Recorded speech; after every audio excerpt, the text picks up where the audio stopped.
Chapter 92. September 6, the Polish troops arrived at Vansosh and disposed themselves for rest, so that before battle horses and men might gain strength. Pan Gosiewski, the hetman, decided to halt there 4 or 5 days. But events interfered with his reckoning. Billeviches, as a man knowing the boundary well, was sent on a reconnaissance. He was given 2 light Lithuanian squadrons and a fresh shambul of Tartars, for his own Tartars were overmuch wearied. Gosiewski enjoined on him earnestly, before starting, to obtain an informant and not to return empty-handed. But Billeviches merely laughed, thinking to himself that he needed no urging, and that he would bring prisoners, even if he had to find them in the entrenchments of Prostki. In fact, he returned in 48 hours, bringing a number of Prussians and Swedes, and among them an officer of note, von Rossel, captain in a Prussian regiment under Boguslav. The party was received in the camp with great applause. There was no need of torturing the captain, for Billeviches had already done that on the road by putting the sword point to his throat. From his statements it transpired that not only the Prussian regiments of Count Waldeck were in Prostki, but also 6 Swedish regiments under command of Major General Israel. Of these, 4 were of cavalry under Peters, Fritjofsen, Tauben, and Ammerstein, with 2 of infantry under the brothers Engel. Of Prussian regiments, which were very well equipped, besides that of Count Waldeck himself, there were 4, those of the Prince of Wismar, Brunsel, Konneberg, General Walrat, with 4 squadrons of Boguslav's command. 2 being of Prussian nobles, and 2 of his own men. Supreme command was held by Count Waldeck. In reality, however, he obeyed in everything Prince Boguslav, to whose influence the Swedish General Israel also yielded.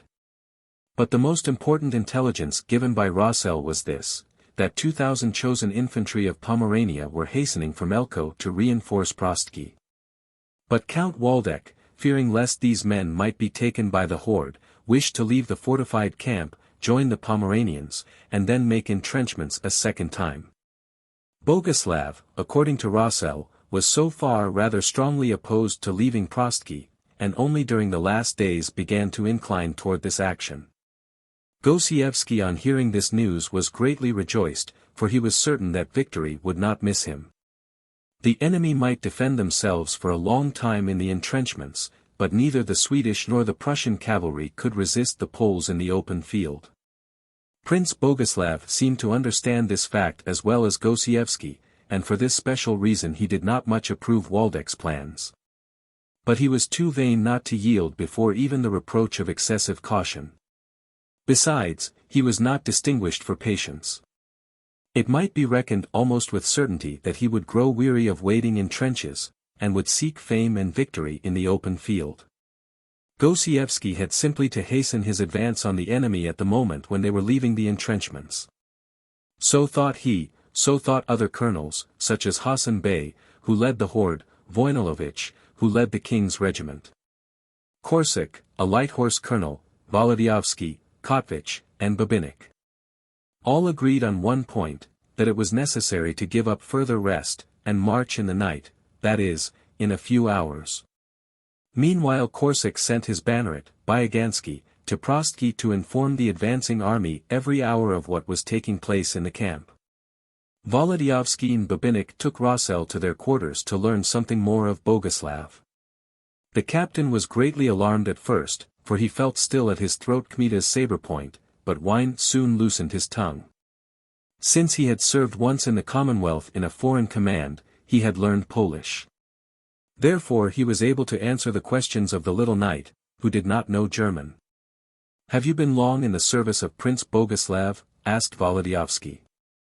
"I do not serve in his army," answered Rossel, "but in the Elector's regiment, which was put under his command." "Then do you know Pan Sakovich?" "I have seen him in Königsberg." "Is he with the prince?" "He is not, he remained in Torogi." Volodyovski sighed and moved his mustaches. "I have no luck, as usual," said he. "Be not grieved, Michael," said Billeviches. "You will find him, if not, I shall." Then he turned to Rossel, "You are an old soldier. You have seen both armies, and you know our cavalry of old. What do you think, on whose side will be victory. If they meet you outside the trenches, on yours. But you cannot take the trenches without infantry and cannon, especially since everything is done there with Radzivill's head. Then do you consider him such a great leader? Not only is that my opinion, but it is the general opinion in both armies. They say that at Warsaw the most serene king of Sweden followed his advice, and therefore won a great battle. The prince, as a Pole, has a better knowledge of your method of warfare and can manage more quickly. I saw myself that the king of Sweden after the third day of battle embraced him in front of the army and kissed him. It is true that he owed his life to him, for had it not been for the shot of the prince, but it is a terror to think of it. He is besides an incomparable knight, whom no man can meet with any weapon. Said Volodyovski, maybe there is such a man. When he had said this, his mustaches trembled threateningly. Rossel looked at him, and grew suddenly red. For a time it seemed that either he would burst a blood vessel or break into laughter. But at last he remembered that he was in captivity, and controlled himself quickly. But Kmita with his steel eyes looked at him steadily and said, "That will be shown tomorrow." "But is Boguslav in good health?" asked Volodyovski. For the fever shook him a long time, and must have weakened him. "He is, and has been this long time, as healthy as a fish, and takes no medicine." The doctor at first wanted to give him many preservatives, but immediately after the first came a paroxysm. Prince Boguslav gave orders to toss that doctor up from sheets, and that helped him, for the doctor himself got a fever from fright. "To toss him up from sheets?" asked Volodyovski. "I saw it myself," answered Rossel. 2 sheets were placed one above the other, and the doctor put in the center of them. 4 strong soldiers took the sheets by the corners, and threw up the poor doctor. I tell you, gentlemen, that he went nearly 10 ells into the air, and he had hardly come down when they hurled him up again. General Israel, Count Waldeck, and the prince were holding their sides from laughter. Many of the officers too were looking at the spectacle, till the doctor fainted. Then the prince was free of his fever, as if some hand had removed it. Though Pan Michael and Babinich hated Boguslav, still they could not restrain themselves from laughter when they heard of this joke. Babinich struck his knees and cried, "Ah, the scoundrel! How he helped himself!" "I must tell Zagloba of this medicine," said Pan Michael. "It cured him of the fever," said Rossel, "but what is that, when the prince does not restrain sufficiently the impulses of his blood, and therefore will not live to ripe age?" "I think so too," muttered Babinich. "Such as he do not live long." "Does he give way to himself in the camp?" asked Pan Michael. "Of course," answered Rossel. Count Waldeck laughed, saying that his princely grace takes with him waiting maids. "I saw myself 2 handsome maidens, his attendants told me that they were there to iron his lace, but God knows."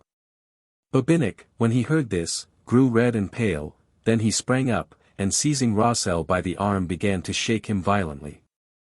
"Are they Poles or Germans?" "Not Poles," said the terrified Rossel. "One is a Prussian noblewoman, the other is a Swede, who formerly served the wife of General Israel." Babinich looked at Pan Michael and drew a deep breath. The little knight was relieved too, and began to move his mustaches. "Gentlemen, permit me to rest," said Rossel. "I am dreadfully tired, for the Tartar led me 10 miles with a lariat." Kmita clapped his hands for Soroka, and committed the prisoner to him, then he turned with quick step to Pan Michael. "Enough of this," said he. "I would rather perish 100 times than live in this ceaseless alarm and uncertainty. When Rossel mentioned those women just now, I thought that someone was going at my temple with a club." "It is time to finish," said Volodyovski, shaking his saber. At that moment trumpets sounded at the hetman's quarters. Soon trumpets answered in all the Lithuanian squadrons, and pipes in the chambuls. The troops began to assemble, and an hour later were on the march. Before they had gone 5 miles a messenger hurried up from Byagansky of Korsik's squadron.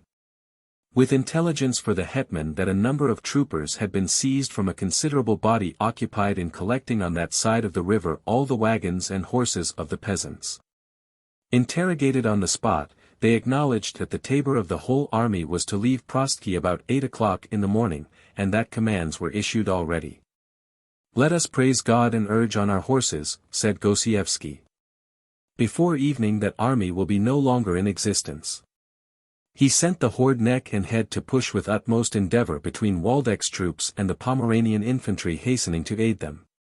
After the horde went Lithuanians. Being mainly of the light squadrons, they came right after the horde. Kmita was in the front rank of the Tartars, and urged on his men till the horses were steaming. On the road he bowed down on the saddle, struck his forehead on the neck of his horse, and prayed with all the powers of his soul. "Grant me, O Christ, to take vengeance, not for my own wrongs, but for the insults wrought on the country. I am a sinner, I am not worthy of thy grace, but have mercy on me. Permit me to shed the blood of heretics, and for thy praise I will fast and scourge myself every week on this day till the end of my life." Then to the most holy Lady of Chenstohova, whom he had served with his blood, and to his own patron besides, did he commit himself.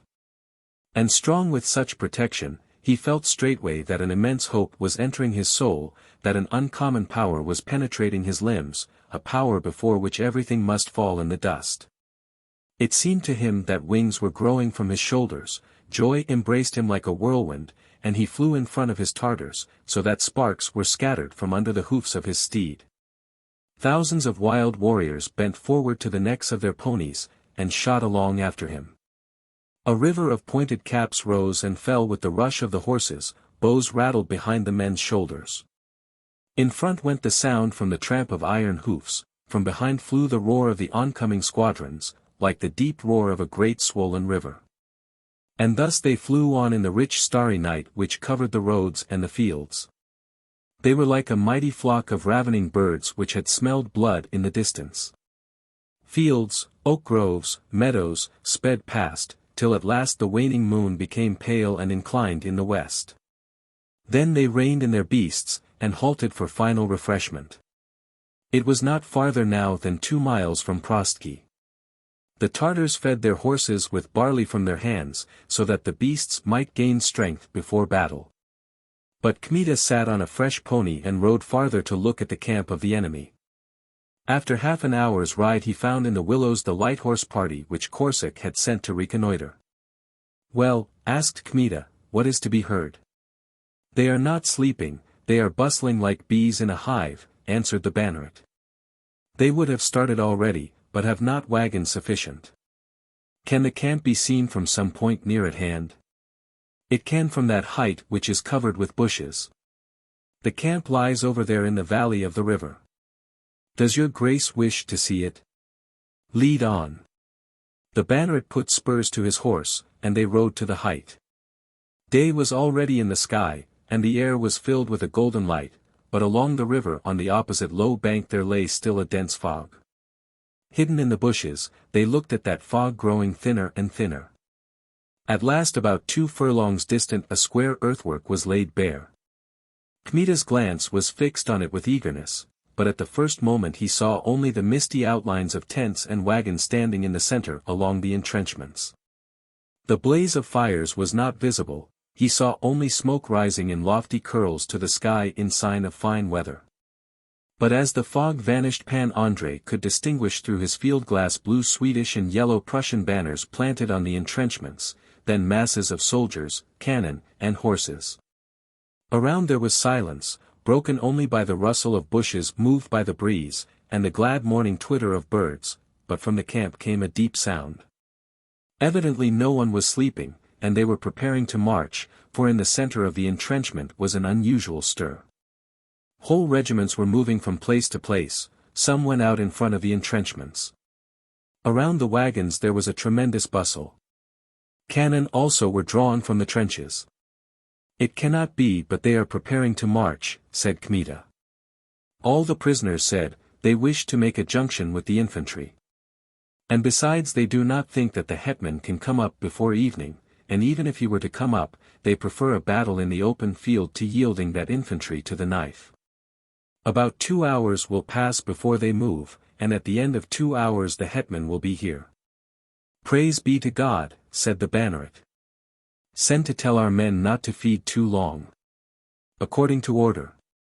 But have they not sent away parties to this side of the river? To this side they have not sent one. But they have sent some to their infantry, marching from Elko. It is well, said Kmita. And he descended the height, and commanding the party to hide longer in the rushes, moved back himself with all the breath in his horse to the squadron. Gosiewski was just mounting when Babinich arrived.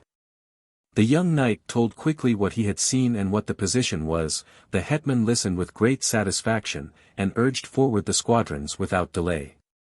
Babinich's party went in advance, after it the Lithuanian squadrons. Then that of Voinilovich, that of Leuda, the hetman's own, and others. The horde remained behind, for Hassan Bey begged for that with insistence, fearing that his men might not withstand the first onset of the heavy cavalry. He had also another reckoning. He wished, when the Lithuanians struck the enemy's front, to seize the camp with his Tartars. In the camp he expected to find very rich plunder. The hetman permitted this, thinking justly that the Tartars would strike weakly on the cavalry, but would fall like madmen on the tabor and might raise a panic, especially since the Prussian horses were less accustomed to their terrible howling. In 2 hours, as Kmita had predicted, they halted in front of that elevation from which the scouting party had looked into the entrenchments, and which now concealed the march of all the troops. The banneret, seeing the troops approaching, sprang forward like lightning with intelligence that the enemy, having withdrawn the pickets from this side of the river, had already moved. And that the rear of the tabor was just leaving the entrenchments. When he heard this, Gosiewski drew his baton from the holsters of the saddle, and said, "They cannot return now, for the wagons block the way. In the name of the Father, Son, and Holy Ghost. There is no reason to hide longer." He beckoned to the bunchuk bearer, and he, raising the horsetail standard aloft, waved it on every side. At this sign all the horsetail standards began to wave, trumpets thundered, Tartar pipes squeaked, 6,000 sabers were gleaming in the air, and 6,000 throats shouted, "Jesus! Mary! Allah, Allah!" Then squadron after squadron rose in a trot from behind the height. In Waldeck's camp they had not expected guests so soon, for a feverish movement set in. The drums rattled uninterruptedly, the regiments turned with front to the river. It was possible to see with the naked eye generals and colonels flying between the regiments. They hurried to the center with the cannon, so as to bring them forward to the river. After a while both armies were not farther than 1,000 yards from each other. They were divided only by a broad meadow, in the center of which a river flowed. Another moment, and the first streak of white smoke bloomed out from the Prussian side toward the Poles. The battle had begun. The hetman himself sprang toward Kmita's troops. "Advance, Babinich. Advance in God's name against that line." And he pointed with his baton to the gleaming regiment of cavalry. "Follow me," commanded Pan Andrei. And pressing his horse with spurs, he moved at a gallop toward the river. More swiftly than an arrow from a bow did they shoot forward. The horses had gained their highest speed, and were running with ears dropped back, and bodies stretched out like the bodies of hounds. The riders bent forward to the manes of their horses, and howling, lashed onward the beasts, which now did not seem to touch earth. They rushed with that impetus into the river. The water did not restrain them, for they came upon a broad ford, level and sandy. They reached the other bank, and sprang on in a body. Seeing this, the regiment of armored cavalry moved toward them, first at a walk, then at a trot, and did not go faster, but when Kmita's front had come within 20 yards, the command, "Fire," was heard, and 1,000 arms with pistols were stretched forward. A line of smoke ran from one end of the rank to the other, then the two bodies struck each other with a crash. The horses reared at the first blow. Over the heads of the combatants glittered sabers through the whole length of the line. A serpent as it were of lightning flew from end to end. The ominous clang of blades against helmets and breastplates was heard to the other side of the river. It seemed as if hammers were ringing in forges on plates of steel. The line bent in one moment into a crescent. For since the center of the German cavalry yielded, pushed back by the first onset, the wings, against which less force was directed, kept their places. But the armored soldiers did not let the center be broken, and a terrible slaughter began. On one side enormous men covered with armor resisted with the whole weight of horses. On the other the grey host of Tartars pushed with the force of accumulated impetus, cutting and thrusting with an inconceivable rapidity which only uncommon activity and ceaseless practice can give. As when a host of woodcutters rush at a forest of pine trees, there is heard only the sound of axes, and time after time some lofty tree falls to the ground with a fearful crash. So every moment someone of the cavalry bent his shining head and rolled under his horse. The sabers of Kmita's men glittered in their eyes, cut around their faces, eyes, hands. In vain does a sturdy soldier raise his heavy sword; before he can bring it down, he feels a cold point entering his body. Then the sword drops from his hand, and he falls with bloody face on the neck of his horse. When a swarm of wasps attack in an orchard him who is shaking down fruit, vainly does the man ward them off with his hands, try to free himself, dodge aside. They reach his face skillfully, reach his neck, and each one drives into him a sharp sting. So did Kmita's raging men, trained in so many battles, rush forward, cut, thrust, spread terror and death more and more stubbornly. Surpassing their opponents as much as a skillful craftsman surpasses the sturdiest apprentice who is wanting in practice. Therefore the German cavalry began to fall more quickly, and the center, against which Kmita himself was fighting, became so thin that it might break at any moment. Commands of officers, summoning soldiers to shattered places, were lost in the uproar and wild shouting. The line did not come together quickly enough, and Kmita pressed with increasing power. Wearing chain mail, a gift from Sapieha, he fought as a simple soldier, having with him the young Kyemliks and Soroka. Their office was to guard their master. And every moment someone of them turned to the right or the left, giving a terrible blow. But Kmita rushed on his chestnut horse to the thickest of the fight, and having all the secrets of Pan Michael, and gigantic strength, he quenched men's lives quickly. Sometimes he struck with his whole saber. Sometimes he barely reached with the point, sometimes he described a small circle merely, but quick as lightning, and a horseman flew head downward under his beast, as if a thunderbolt had hurled him from the saddle. Others withdrew before the terrible man. At last Pan Andrei slashed the standard-bearer in the temple. He gave forth a sound like that which a cock gives if his throat is cut, and dropped the standard from his hand. At that moment the center broke, and the disordered wings forming two chaotic bodies fled swiftly to the farther lines of the Prussian army. Kmita looked through the broken center into the depth of the field, and saw at once a regiment of red dragoons flying like wind to the aid of the broken cavalry. "That is nothing," thought he. "Volodyovski will cross the ford in a moment to aid me." At that instant was heard the thunder of cannon so loud that the earth trembled in its foundations. Musketry rattled from the entrenchment to those ranks of the Poles who had pushed forward most. The whole field was covered with smoke, and in that smoke Kmita's volunteers and Tartars closed with the dragoons. But from the side of the river no one came with assistance. The enemy had let Kmita pass the ford purposely, and then covered the ford with such a dreadful shower from cannons and muskets that no living foot could pass through it. The troops of Pan Korsak tried first, and turned back in disorder. Next the squadron of Voinilovich went to the middle of the ford, and turned back, slowly, it is true, for that was the king's regiment, one of the most valiant in the army, but with a loss of 12 noted nobles and 19 soldiers. The water in the ford, which was the only passage through the river, was plashing under the blows of balls as under a dense pouring rain. Cannonballs flew to the other bank, casting around clouds of sand. Gosiewski himself rode up on a gallop, and when he had seen this, he knew that it was impossible for one living man to reach the opposite bank. And still that might decide the fate of the battle. Then the forehead of the hetman frowned sternly. For a while he looked through his glass along the whole line of the enemy's troops, and cried to the orderly. "Rush to Hassan Bey, let the horde pass the deep bank as it can, and strike the tabor. What they find in the wagons will be theirs. There are no cannon there, it will be only hand to hand." The horseman sprang forward with what breath was in his horse, but the hetman advanced to where under willows on the meadow stood the Luda squadron, and halted before it. Volodyovski was at the head of the squadron, gloomy and silent, but he looked in the eyes of the hetman, and his mustaches quivered. "What do you think?" asked the hetman, "will the Tartars cross?"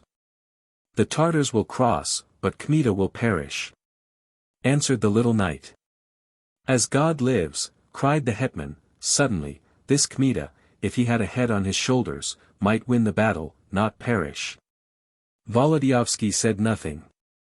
Still he thought, it was necessary either not to send any regiment across the river, or to send 5.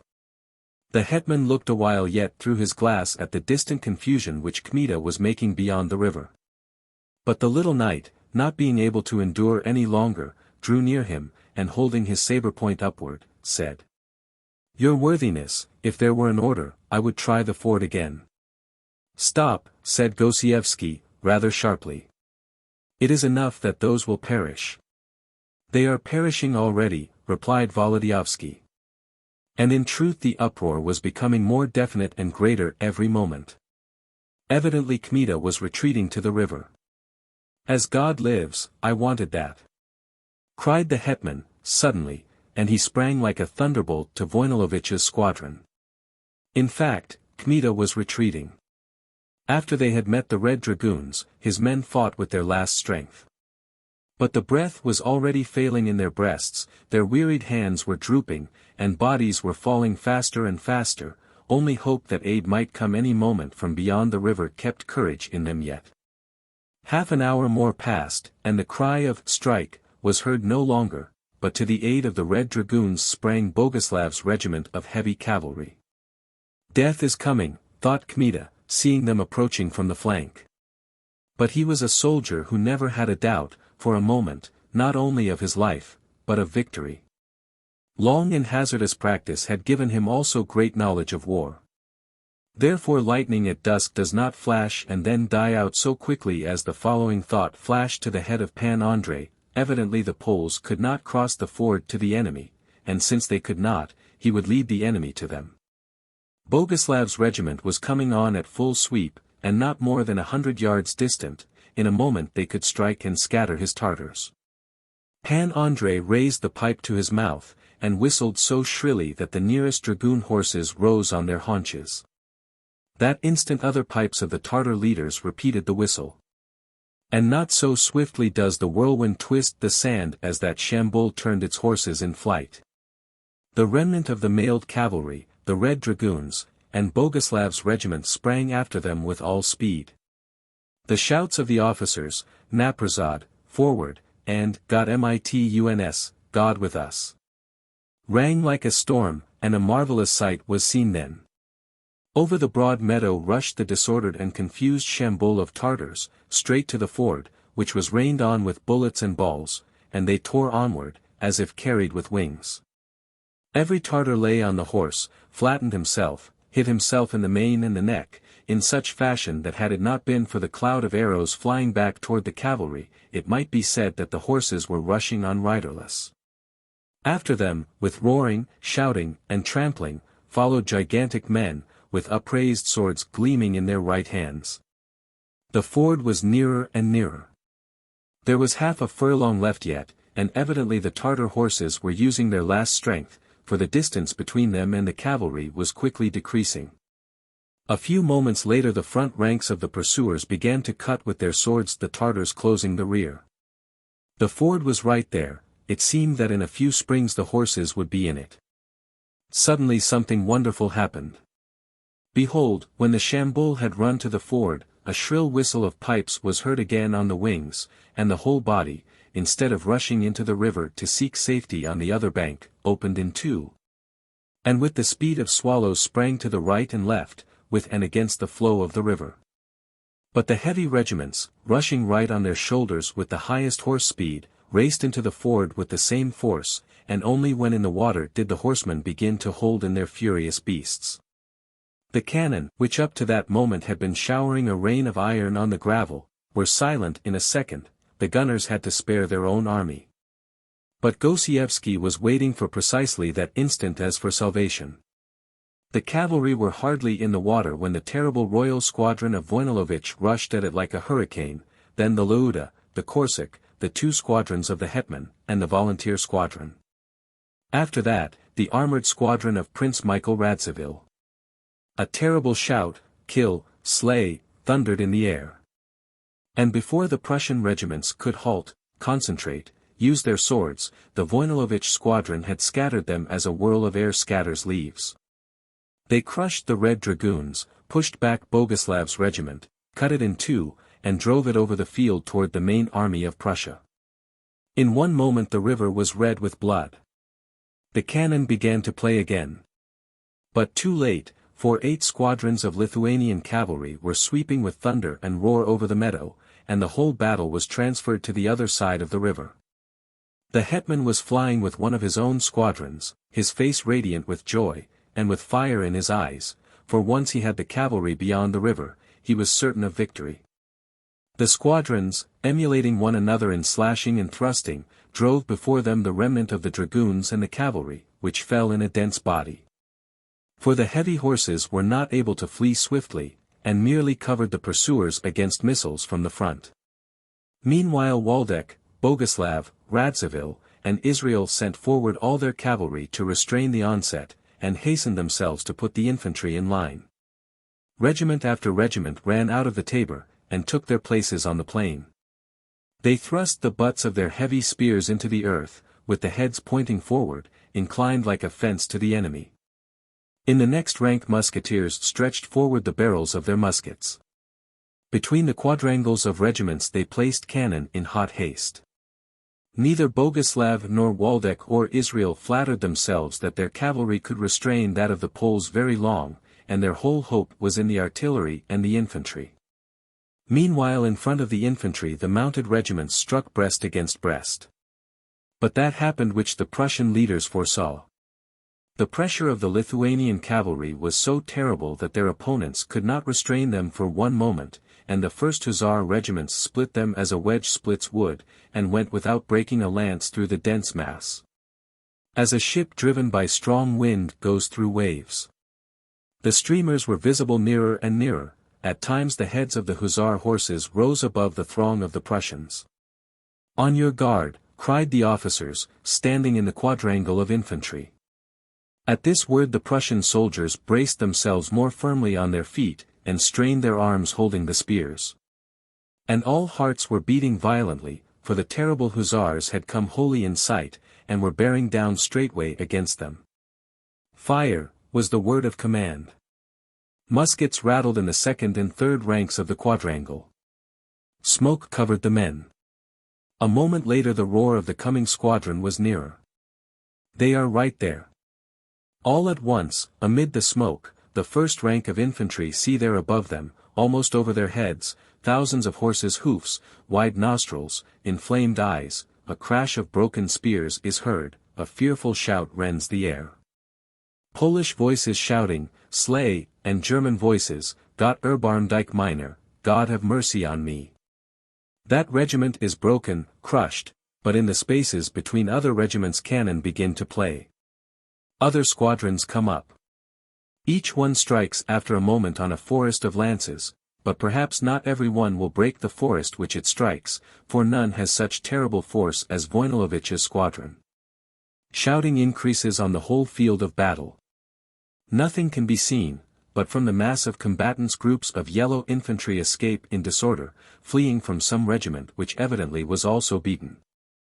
Horsemen in grey colors pursue, cut, and trample these men, and shout. "Leuda! Leuda!" That was Volodyovski, who with his squadron had fought against a second quadrangle. But others were sticking yet. Victory might still incline to the Prussians, especially as at the Tabor stood 2 regiments intact, which, since the Tabor was safe, might be summoned at any moment. Waldeck had in truth lost his head.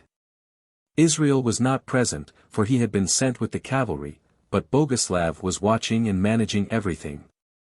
He led the whole battle, and seeing the increase of great peril, sent Pan Bais for those regiments.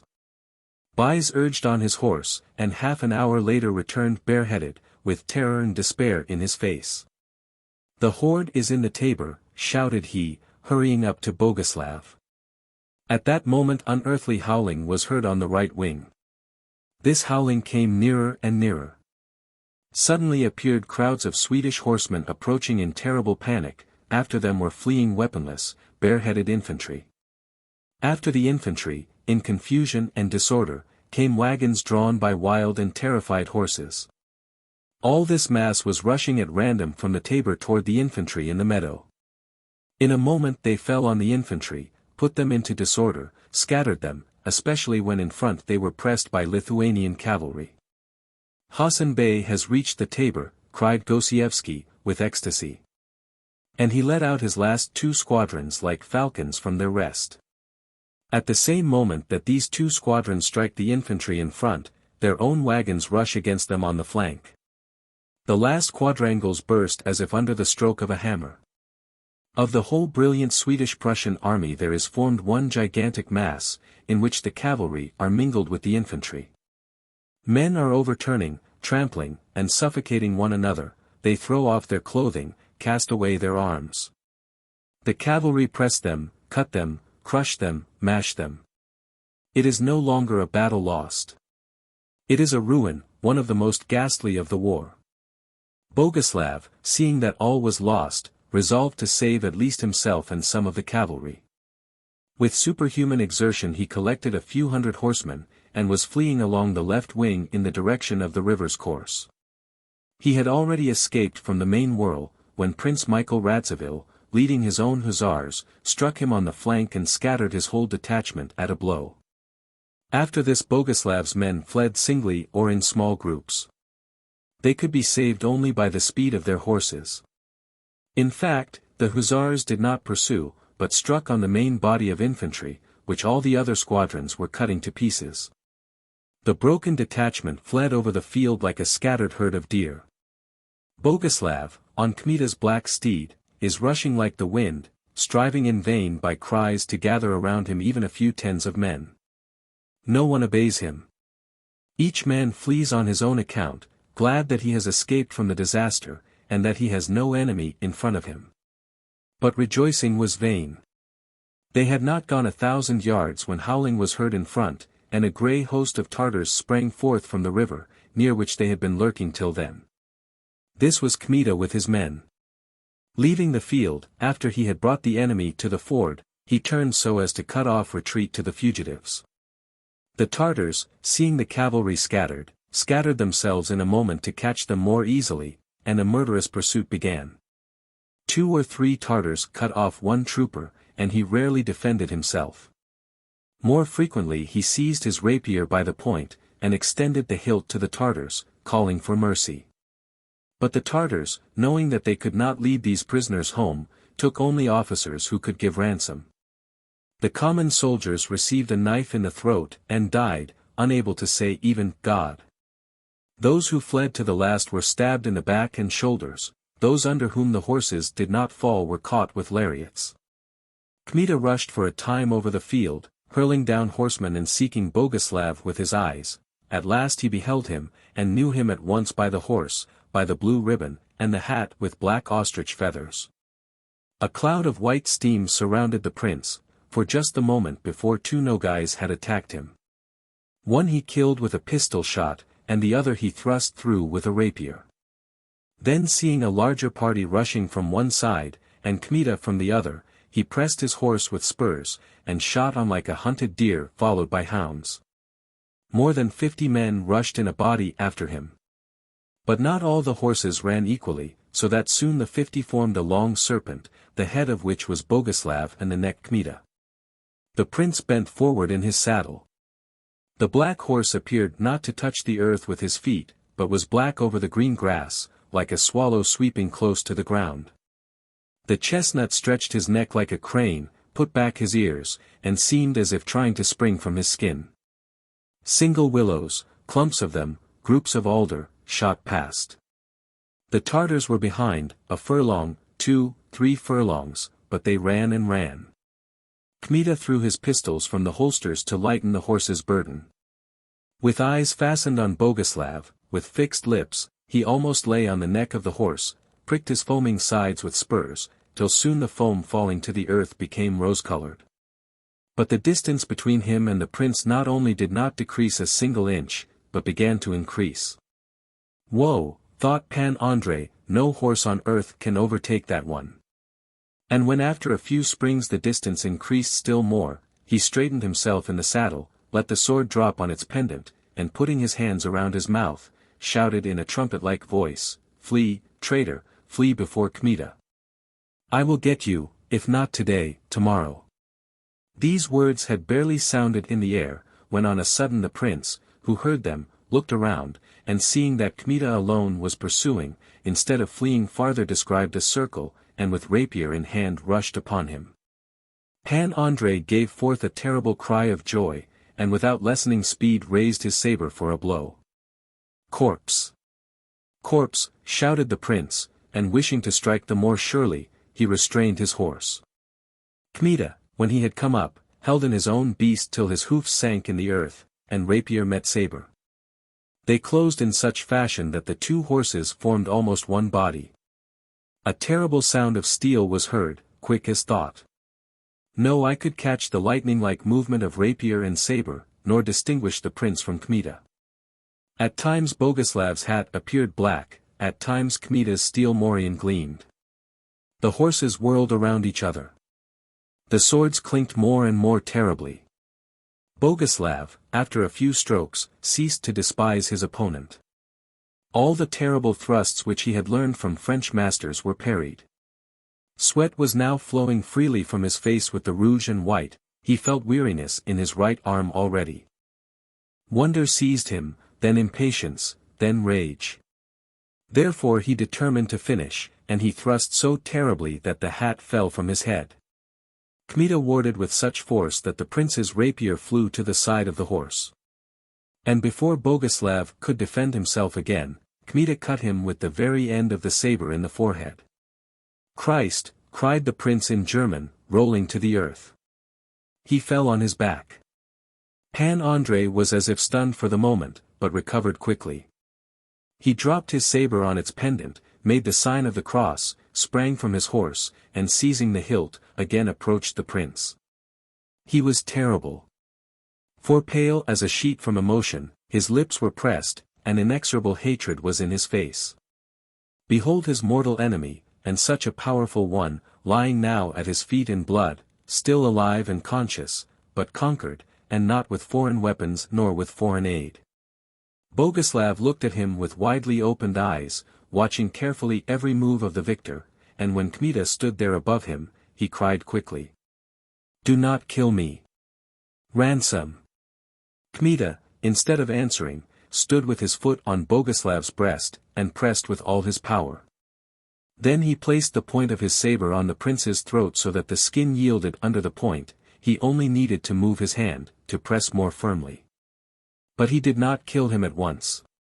He wished to sate himself yet with the sight, and make the death of his enemy more grievous.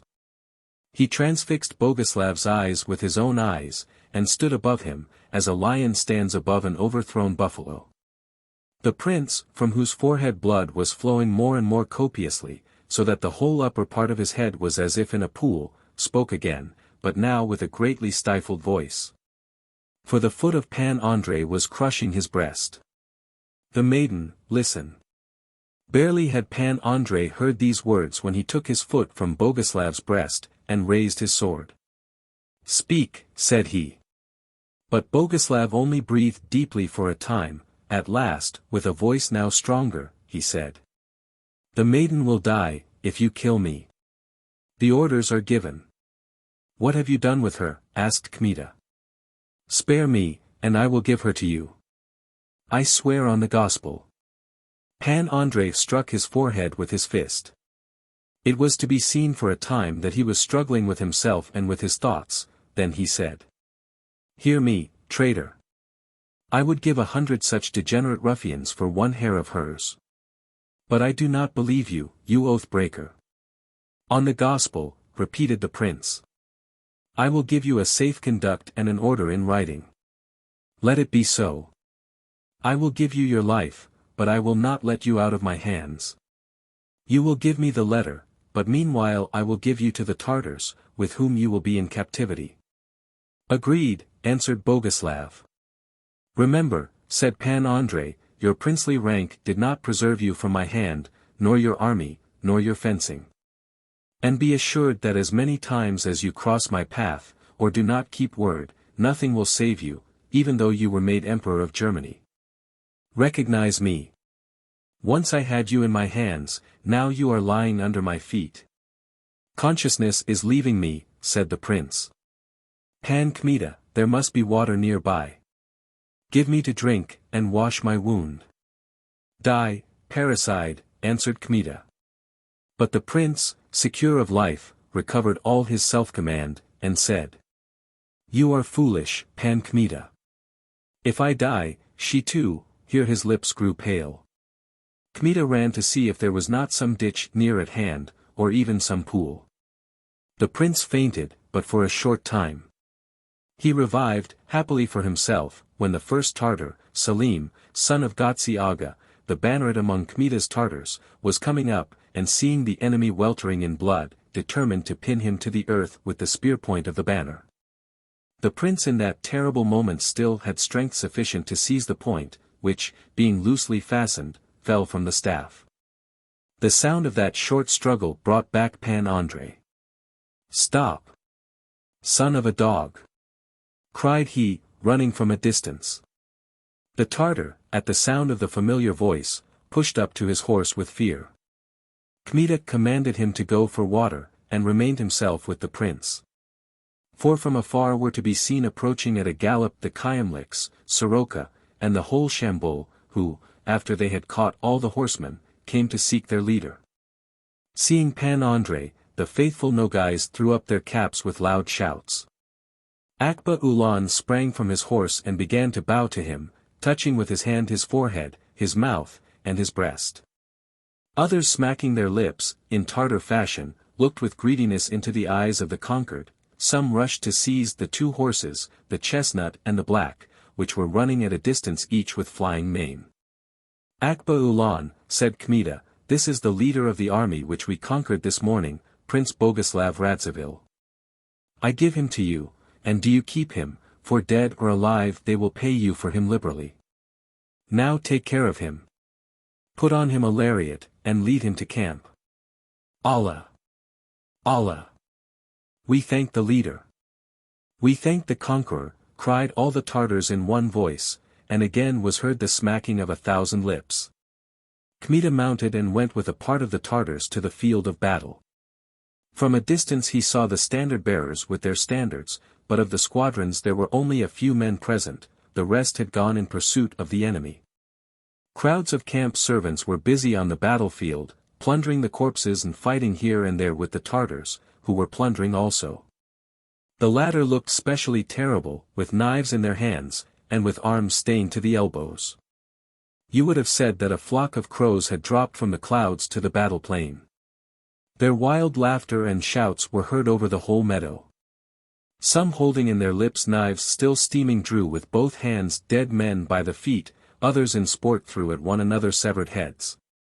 Some were filling bags. Others, as in a bazaar, were holding up bloody garments, praising their value, or examining the weapons which they had taken. Kmita passed over the field where he had first met the cavalry.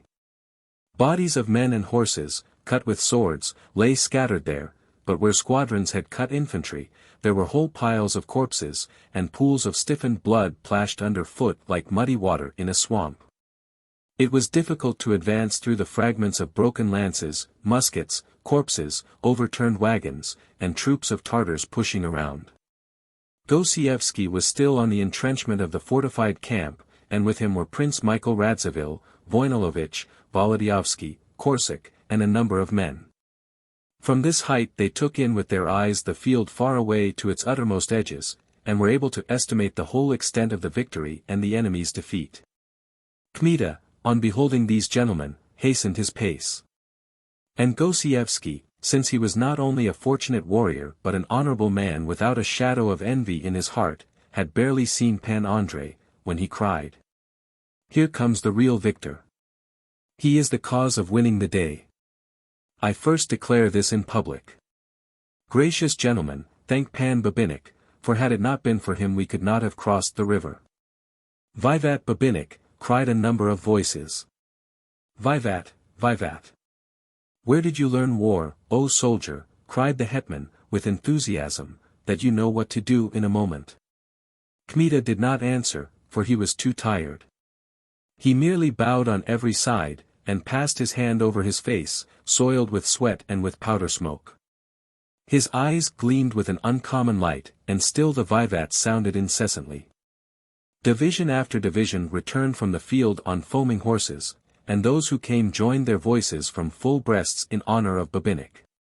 Caps flew into the air, whoso had a pistol still loaded gave fire.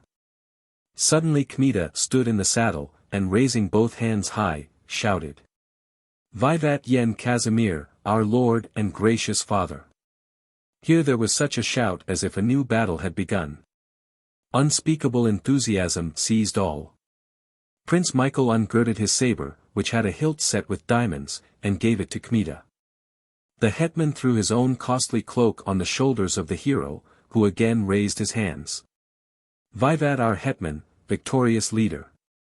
May he increase and flourish," answered all, in a chorus. Then they brought together the captured banners, and thrust them into the embankment at the feet of the leaders. The enemy had not taken one of theirs. There were Prussian of the general militia, nobles, Swedish, and Boguslav flags, the whole rainbow of them was waving at the embankment.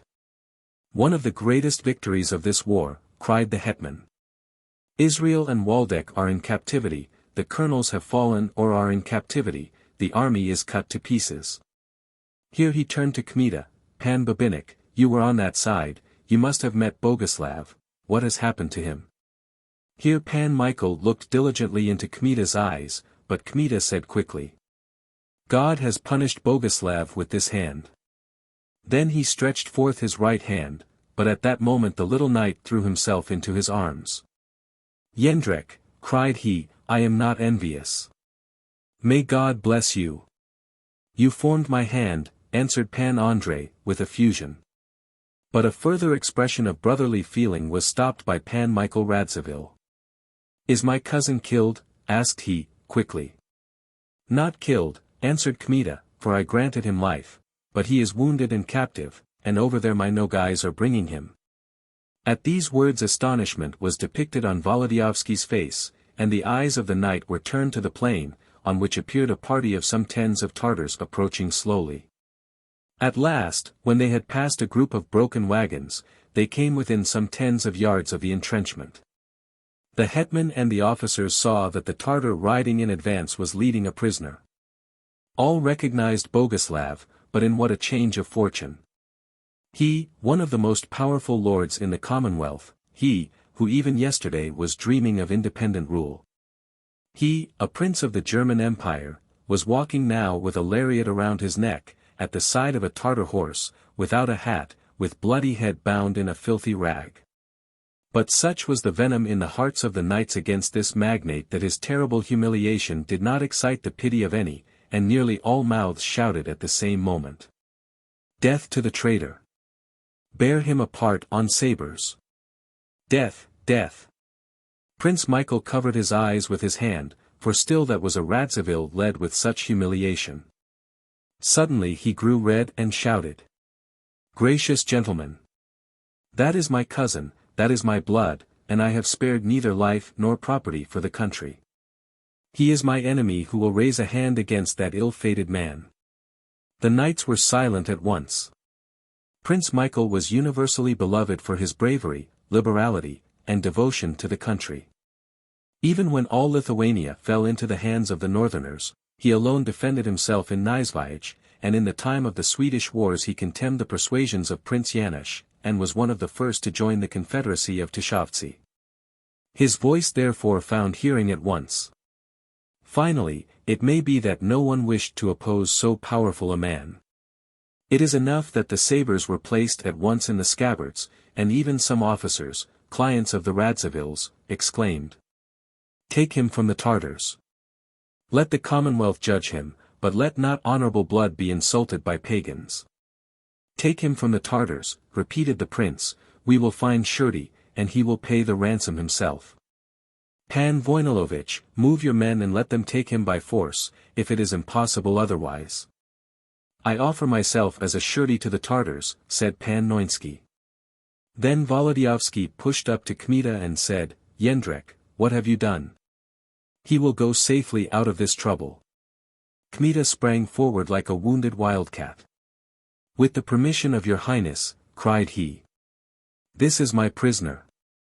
I granted him life, but under conditions to which he swore by his heretical gospel. And may I fall dead here if he will go out of the hands into which I gave him before he fulfills everything." When he had said this, he struck his horse, blocked the road, and his inborn impulsiveness had almost carried him away. For his face began to writhe, he distended his nostrils, and his eyes began to cast lightning. Meanwhile Voinilovich pressed him with his horse. "Aside, Pan Babinik," cried he. "Aside, Pan Voinilovich!" roared Kmita, and struck with the hilt of his saber Voinilovich's horse with such force that the steed tottered on his legs as if struck by a ball and dug the ground with his nostrils. Then there rose a fierce shout among the knights, so that Gosiewski pushed forward and cried, "Silence, gentlemen! Gracious prince, in virtue of my authority as hetman, I declare that Pan Babinik has a right to the prisoner, and that whoso wishes to free him from Tartar hands must give guarantee to his conqueror." Prince Michael mastered his indignation, calmed himself, and said, directing his speech to Pan Andrei, "Say what you wish. That he observe the conditions with me before he leaves captivity. But he will keep them when he is free. Impossible. I do not believe him. Then I swear for him, by the Most Holy Mother, whom I recognize, and on the word of a knight, that all will be observed to you. In the opposite case you may make demand on my honor and property." "That is sufficient for me," said Kmita. "Let Pan Noinsky go as hostage, for otherwise the Tartars will make resistance." "I will give way on your word." "I thank you, cavalier," answered Prince Michael. "Do not fear either, that he will receive his freedom at once, for I will give him to the hetman by right, and he will remain a prisoner until the king pronounces sentence." "That will be so," answered the hetman. And ordering Voinilovich to sit on a fresh horse, for that one was hardly able to stand, he sent him with Pan Noinsky for the prince. But the affair did not pass easily yet. For Hassan Bey made a terrible resistance, and only the sight of Pan Noinsky and the promise of a ransom of 100,000 thalers could pacify him. In the evening Prince Boguslav found himself in the tents of Gosiewski. He was cared for with attention, 2 physicians did not leave him for a moment, and both guaranteed his life, for the wound, since it had been given with the very end of the saber, was not too serious. Volodyovsky could not forgive Kmita for having granted the prince his life, and from sorrow avoided him all day. It was only in the evening that Pan Andrei himself went to Pan Michael's tent. "Fear the wounds of God!" cried the little knight, at sight of him. "I should have expected this of any other than of you, to let that traitor go alive." "Listen to me, Michael, before you condemn me," said Kmita, gloomily. "I had him under my foot and held my saber point at his throat, and then do you know what the traitor said? That there were commands given to kill Olenka in Trilogy if he should be slain. What had I, unfortunate man, to do? I purchased her life with his life. What had I to do? By the cross of Christ, what had I to do?" Here Pan Andrei began to pull his hair, to stamp, from bewilderment, and Volodyovsky thought for a while, then said, "I understand your despair. But still, you see, you have let go a traitor who may bring grievous suffering to the country. There is no denying, Jędrek, that you have rendered wonderful service today, but at last you sacrificed the public good to your own private ends. And what would you have done if you were told that there was a knife at the throat of Panna Anusia? Pan Michael's mustaches quivered fiercely. I do not offer myself as an example. What would I have done? But Pan Yen, who has a Roman soul, would not have let him live, and besides, I am certain that God would not have let innocent blood flow for the reason he mentioned. Let me do penance. Punish me, O God, not according to my heavy sin, but according to thy mercy, for to sign a sentence against that dove. Here Kmita closed his eyes. Angels forfend. Never, never. It is past, said Volodyovsky. Here Pan Andrei took a paper out of his bosom. See, Michael, what I obtained.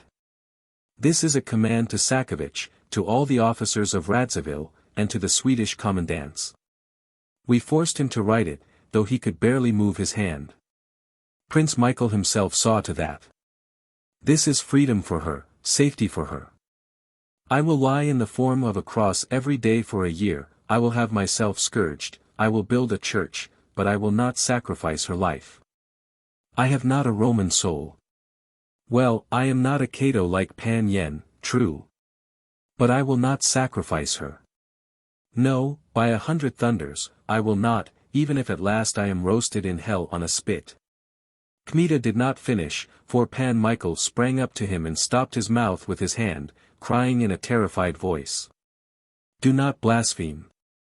For you will draw the vengeance of God on her. Beat your breast, quickly, quickly. And Pan Andrei began to beat his breast, mea culpa. Mea culpa. Mea maxima culpa. At last the poor soldier burst into loud weeping, for he did not know himself what to do. Pan Michael let him have his cry out. Then he pacified him, and asked. And what will you undertake now? I will go with my men whither I am sent, as far as Burgi. Only let the men and horses draw breath first. On the road I will shed as much heretical blood as I can, to the glory of God. And you will have your merit. Do not lose heart, Jędrek. God is merciful. I will go directly ahead. All Prussia is open at present. Only here and there shall I light upon small garrisons. Pan Michael sighed, oh, I would go with you as gladly as to paradise. But I must keep my command. You are fortunate to lead volunteers. Jędrek, listen, brother. And when you find both, take care of that one, so that no evil befall her. God knows, she may be predestined to me. When he had said this, the little knight cast himself into the arms of Pan Andrei. Chapter 93. Olenka and Anusia, having freed themselves from Torogi, under the protection of Braun, came successfully to the sword-bearers' party, which at that time was near Alsha, therefore not very far from Torogi. The old noble when he saw them both in good health would not believe his eyes at first, then he fell to weeping from delight, and finally came to such military enthusiasm that for him danger existed no longer. Let not only Boguslav appear, but the king of Sweden himself with all his power, Pan Billevich was ready to defend his maidens against every enemy. I will fall, said he, before a hair shall drop from your heads. I am no longer the man whom you knew in Torogi, and I think that the Swedes will long remember Gerlikol, Yesvoynia, and those beatings which I gave them at Rossyeni itself. It is true that the traitor Sakovich attacked us unawares and routed us, but you see several hundred sabres on service. Pan Billevich did not exaggerate greatly, for in truth it was difficult to recognize in him the former prisoner of Torogi fallen in courage. He had another mind now, his energy had revived in the field, on his horse. He found himself in his element, and being a good soldier, he had really handled the Swedes several times roughly. And since he had great authority in the neighborhood, the nobles and common people flocked to him willingly, and even from some remote districts of Billevich brought him now between 10 and 20 horsemen, now some tens of horsemen. Pan Tomasha's party was composed of 300 peasant infantry and about 500 horsemen.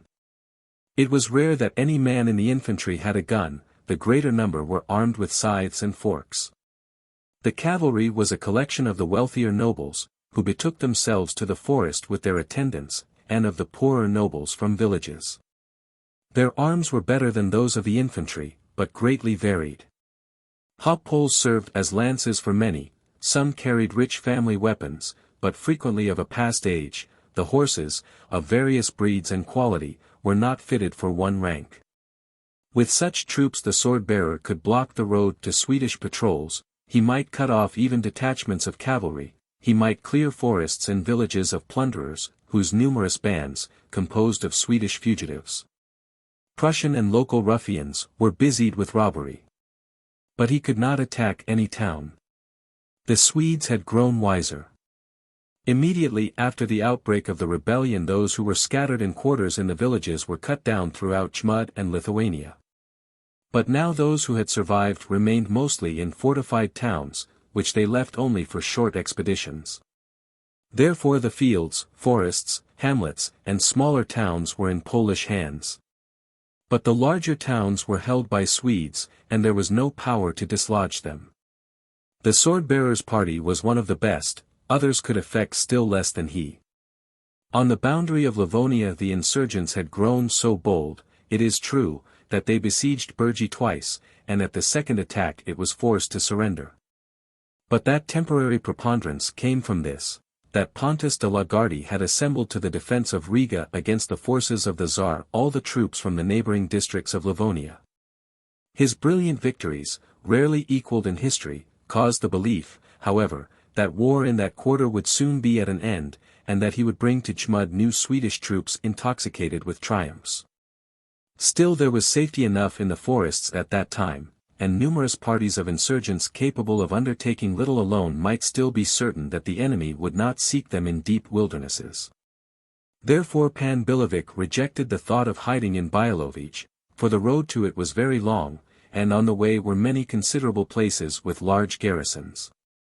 "The Lord God has given a dry autumn," said he to the maidens, "therefore it is easier to live sub Jove, in the open air. I will have a regular tent made for you, I will find a woman to wait on you, and you will stay in the camp. In these times there is no safer refuge than the forest. My Billevich is burned to the ground, country houses are infested by ravagers and sometimes even by Swedish parties. Where could you incline your heads more safely than with me, who have several hundred sabres at my command? Rains will come later, then some cabin will be found for you in the forest." This idea pleased Panna Anusia greatly. For in the party were many young Billeviches, polite cavaliers, and besides it was said continually that Pan Babinich was marching in that direction. Anusia hoped that when he came he would drive out the Swedes in a twinkle, and then would be what God would give. Olenka judged also that it was safest with the party. But she wished to retreat far from Torogi, fearing the pursuit of Sienkiewicz. "Let us go to Vodokty," said she, "there we shall be among our own people. Although it is burned, Mitrany and all the neighboring villages are there. It is impossible that the whole country is turned into a desert. Lauda will defend us in case of danger." "But all the Lauda men have gone with Volodyovski," said your Billevich, in opposition. "The old men and the youths have remained, and even the women there are able to defend in case of need. Besides, forests are greater there than here. The Domasheviches, the hunters, or the smoky Gostieviches will take us to Rogovsk, where no enemy will find us. And when I have secured the camp and you, I will attack the Swedes, and cut to pieces those who dare to touch the rim of the wilderness," said Pan Billevich. "This is an excellent idea. We have nothing to do here. It is possible to render greater service." Who knows whether the sword-bearer did not seize that idea of Olenka so quickly because he too in his soul was somewhat afraid of Sienkiewicz, who brought to despair, might be terrible. The advice, however, was wise in itself, therefore it pleased all immediately. The sword-bearer sent out infantry that very day under command of your Billevich, so as to push forward by the forest in the direction of Krakinov. But he went forward himself with the cavalry 2 days later, obtaining in advance reliable intelligence as to whether there had not gone out from Kyedani or Rossyeni, between which he had to march, some considerable bodies of Swedish troops. Pan Billevich marched slowly and carefully. The ladies traveled in peasants' wagons, and sometimes on ponies which the sword-bearer had provided. Anusia, who had received as a gift from your Billevich a light saber, hung it bravely at her side, and in a cap, placed jauntily on her head, brought up the squadron like some captain. The march amused her, the sabers glittering in the sun, and the fires disposed around at night. Young officers and soldiers were greatly pleased with the lady, and she shot her eyes around in every direction on the march. She let her tresses fall so as to braid them 3 times daily over the banks of bright brooks, which for her took the place of a mirror. She said often that she wished to see a battle, so as to give an example of bravery. But in very truth she did not want a battle at all. She wanted only to subdue the hearts of all the young warriors. In fact, she did subdue an unreckoned number of them. Olenka too revived again, as it were, after leaving Trilogy. There the uncertainty of her future and continual fear were killing her. Now in the depths of the forest she felt safer. The wholesome air brought back her strength. The sight of soldiers, of weapons, the movement and bustle of camp life, acted like balsam on her wearied soul. And the march of troops acted agreeably on her also. Possible dangers did not alarm her in the least, for knightly blood was in her veins. Appearing less frequently before the soldiers, not permitting herself to gallop on a pony in front of the ranks, she attracted fewer glances, but general respect surrounded her. The mustached faces of the soldiers were laughing at sight of Anusia. Heads were uncovered when Olenka drew near the fires. That was changed later to homage. But it did not pass without this, that some heart beat for her in a youthful breast. But eyes did not dare to gaze at her so directly as at that brunette of the Ukraine. They advanced through forests and thickets, often sending scouts ahead. And only on the 7th day did they arrive late at night in Lubek, which, lying on the border of the Luda region, formed as it were the entrance to it. The horses were so tired that in spite of Olenka's opposition it was impossible to go farther. Billevich therefore forbade the lady to find fault, and disposed his party for the halt. He himself with the young ladies occupied the house, for the night was foggy and very cold. By a marvelous chance the house had not been burned. The enemy had spared it probably through the command of Prince Janusz Radziwill, because it was Kmita's, and though the prince learned later of Pan Andrei's secession, he forgot or had not time to give a new order. The insurgents considered the estate as belonging to the Billeviches. The ravagers did not dare to plunder near Luda. Therefore nothing had changed in it. Olenka went under that roof with a terrible feeling of bitterness and pain. She knew every corner there, but almost with each one was bound up some memory of Kmita's betrayal. Before her is the dining hall ornamented with the portraits of the Billeviches and with skulls of wild beasts of the forest. The skulls cracked with bullets are still on the nails, the portraits slashed with sabers are gazing from the walls, as if wishing to say, "Behold, O maiden! Behold, our granddaughter!" It was he who slashed with sacrilegious hand the pictures of our earthly forms, now resting long in their graves. Olenka felt that she could not close an eye in that branded house. It seemed to her that in the dark corners of the rooms were prowling around yet the ghosts of those terrible comrades breathing fire from their nostrils. And how quickly that man, so loved by her, had passed from violence to transgression, from transgression to crimes, from the slashing of portraits to profligacy, to the burning of Upita and Valmontovichi, to carrying her off from Vodokty. Further to the service of Radziwill, to treason, crowned with the promise of raising his hand against the king, against the father of the whole Commonwealth. The night went on swiftly, but sleep did not seize the lids of unhappy Olenka. All the wounds of her soul were reopened and began to burn painfully. Shame again was scorching her cheeks, her eyes dropped no tears in that time, but immeasurable grief surrounded her heart, because it could not find place within that poor heart. Grief for what? For what might have been had he been other, if with his bad habits, wildness, and violence, he had even had an honest heart. If finally he had even a measure in his crimes, if there existed some boundary over which he was incapable of passing. And her heart would have forgiven so much.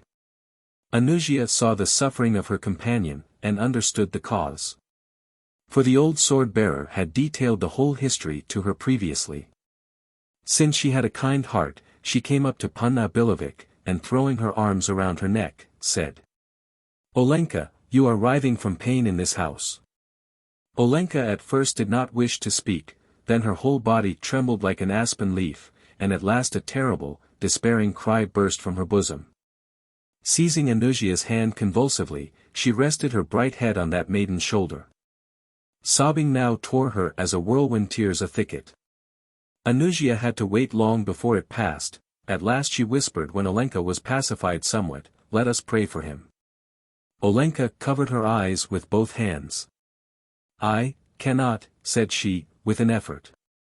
After a while, gathering back feverishly the hair which had fallen on her forehead, she began to speak with a gasping voice. "You see, I cannot, you are happy. Your Babinnik is honorable, famous, before God and the country. You are happy, I am not free even to pray. Here, everywhere, is the blood of people, and here are burned ruins. If at least he had not betrayed the country, if he had not undertaken to sell the king. I had forgiven everything before, in Kyedani, for I loved him with my whole heart. But now I cannot, O merciful God. I cannot. I could wish not to live myself, and that he were not living. It is permitted to pray for every soul," said Anusia, "for God is more merciful than men, and knows reasons which often men do not know." When she had said this, Anusia knelt down to pray, and Olenka threw herself on the floor in the form of a cross, and lay thus till daybreak. Next morning the news thundered through the neighborhood that Pan Billevich was in Lauda. At that news all who were living came forth with greeting. Therefore out of the neighboring forests issued decrepit old men, and women with small children. For 2 years no one had sowed any seed, no one had plowed any land. The villages were partly burned and were deserted.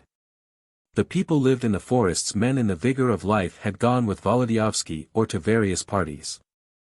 Only youths watched and guarded the remnant of cattle, and guarded well, but under cover of the wilderness. They greeted the sword-bearer then as a savior, with a great cry of joy. For to those simple people it seemed that if the sword-bearer had come and the lady was returning to the ancient nest, then there must be an end to war and disasters. In fact, they began at once to return to the villages, and to drive out the half-wild cattle from the deepest forest enclosures. The Swedes, it is true, were not far away, defended by entrenchments in Ponyvich. But in presence of Billeviches forces and other neighboring parties which might be summoned in case of need, less attention was paid to them.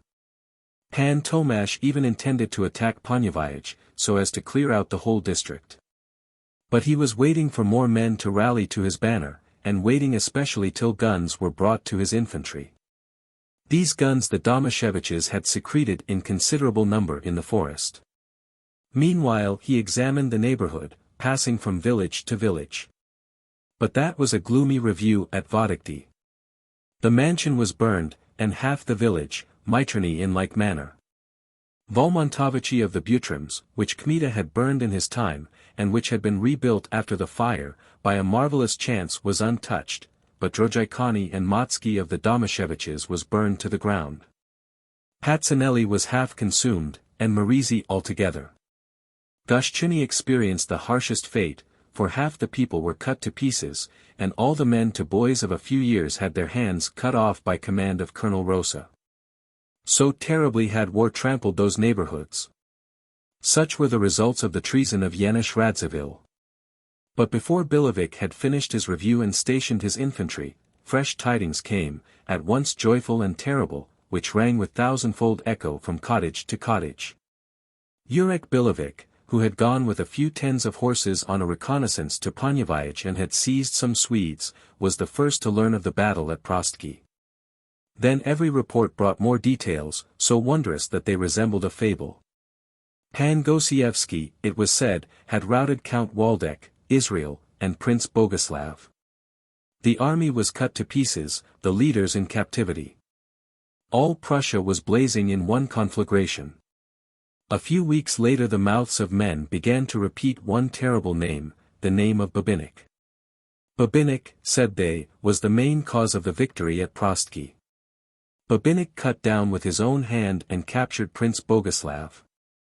The next news was, Babinik is burning electoral Prussia, is advancing like death toward Jmud, slaying, leaving behind only earth and sky. Then came the end, Babinik has burned Torogi.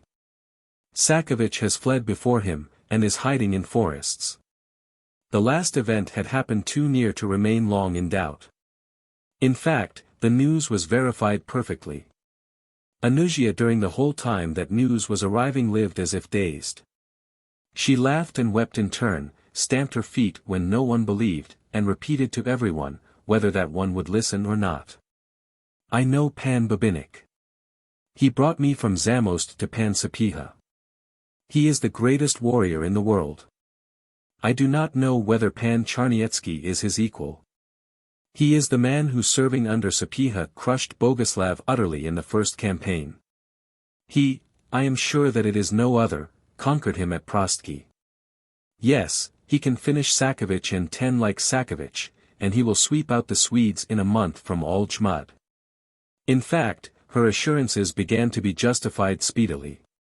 There was not the least doubt that the terrible warrior called Babinik had moved forward from Torogi toward the northern country. At Kolteny he defeated Colonel Baldan and cut his troops to pieces. At Varny he scattered the Swedish infantry, which retreated before him at Telsher. At Telsher he won a greater victory over 2 colonels, Norman and Hudenskield, in which the latter fell, and Norman with the survivors did not halt till he reached Zagori, on the very boundary of Jmud. From Telsher Babinik marched to Kurshani, driving before him smaller divisions of Swedes, who took refuge in haste with the more important garrisons. From Torogi and Polanyi to Burgi and Vilkamir the name of the victor was ringing. They told of the cruelties which he permitted himself against the Swedes. It was said that his forces, composed at first of a small chambul of Tartars and little squads of volunteers, increased day after day. For all who were living rushed to him, all parties joined him, but he bound them in bonds of iron and led them against the enemy. Minds were so far occupied by his victories that tidings of the defeat which Pan Gosiewski had sustained from Steinbach at Filipovo passed almost without an echo. Babinik was nearer, and with Babinik they were more occupied. Anusia implored Billevich daily to advance and join the great warrior. Olenka supported her, all the officers and nobles urged, excited by curiosity alone. But to join the warrior was not easy. First, Babinik was in another district. Second, he often disappeared, and was not heard of for weeks, and then appeared again with news of a new victory. Third, all the Swedish soldiers and garrisons, protecting themselves from him, had stopped the road with large forces. Finally, beyond Rossyeni a considerable body of troops had appeared under Sienkiewicz, of whom tidings were brought saying that he was destroying everything before him, and torturing people terribly while questioning them concerning Billeviches' party. The sword-bearer not only could not march to Babinik, but he feared that it would soon be too narrow for him near Lauda. Not knowing himself what to begin, he confided to Henryk Billevich that he intended to withdraw to the forest of Rogovsk on the east. Henryk immediately gave this information to Anusia, and she went straight to the sword-bearer. "Dearest uncle," said she, for she always called him uncle when she wanted to gain something from him, "I hear that we have to flee. Is it not a shame for so celebrated a warrior to flee at the mere report of an enemy? Your ladyship must thrust your 3 coppers into everything," said the anxious sword-bearer. "This is not your affair." "Very well, then, retreat, but I will stay here. So that Sienkiewicz will catch you, you'll see." "Sienkiewicz will not catch me, for Pan Babinik will defend me.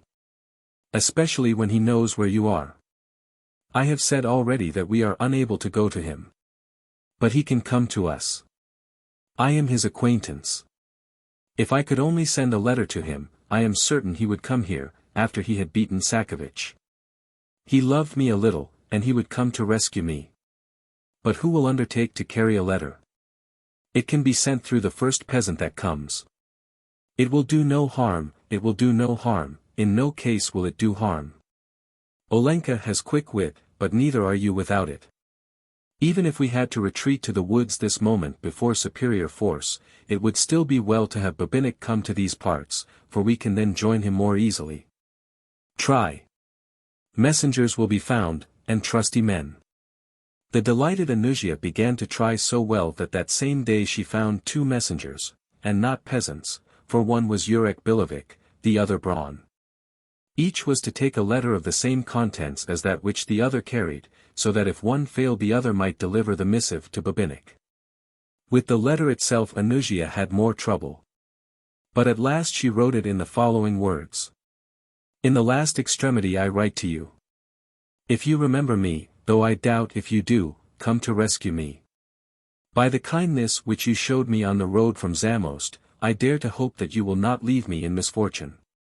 I am in the party of Pan Billevich, the sword-bearer of Rossyeni, who gave me refuge because I brought his relative, Panna Billevich, out of captivity in Trilogy. And him and us both the enemy, namely, the Swedes, have surrounded on every side, and a certain Pan Sienkiewicz, before whose sinful importunities I had to flee and seek safety in the camp. I know that you did not love me, though God sees that I did you no harm. I wished you well, and I shall wish you well from my whole heart. But though you do not love, rescue a poor orphan from the savage hand of the enemy. God will reward you for it 100-fold, and I will pray for you, whom today I call only my good protector, but hereafter my Savior. When the messengers were leaving the camp, Anusia, considering to what dangers they were exposed, was alarmed, and at last wished to stop them. Even with tears in her eyes she began to implore the sword-bearer not to permit them to go. For peasants might carry the letters, and it would be easier for the peasants to deliver them. But Braun and Henryk Billevich were so stubborn that no remonstrance could avail. One wished to surpass the other in readiness to serve, but neither foresaw what was awaiting him. A week later Braun fell into the hands of Sienkiewicz, who gave command to flay him. But poor Henryk was shot beyond Billeviches while fleeing before a Swedish party. Both letters fell into the hands of the enemy. Chapter 94. Sienkiewicz, after he had seized and flayed Braun, arranged at once a joint attack on the Billevich party with Hamilton, the commandant of Billeviches, an Englishman in the Swedish service. Babinich had just disappeared somewhere in the forest, and for a number of days no report of him had come. But Sienkiewicz would not have regarded him, even had he been in the neighborhood. He had, it is true, in spite of all his daring, a certain instinctive dread of Babinich, but this time he was ready to perish himself, if he could accomplish his vengeance. From the time of Anusia's flight rage had not ceased for a moment to tear his soul. Deceived calculations, and wounded love especially, brought him to frenzy, and besides the heart was suffering in him. At first he wished to marry Anusia only for the property willed her by her first betrothed, Pan Podbipienta, but later he fell in love with her blindly, and to the death, as only such a man can fall in love. And it went so far that he who feared no one on earth save Boguslav, he before whose glance alone people grew pale, gazed like a dog into the eyes of that maiden, yielded to her, endured her caprices, carried out all her wishes. Strove to divine her thoughts. She used and abused her influence, deluding him with words, with a look, used him as a slave, and finally betrayed him. Sienkiewicz was of those men who consider that only as good and virtuous which is good for them, and as evil and criminal that which brings them harm.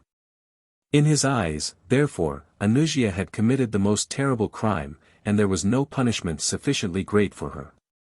If the mishap had met another, the starosta would have laughed and jeered at the man.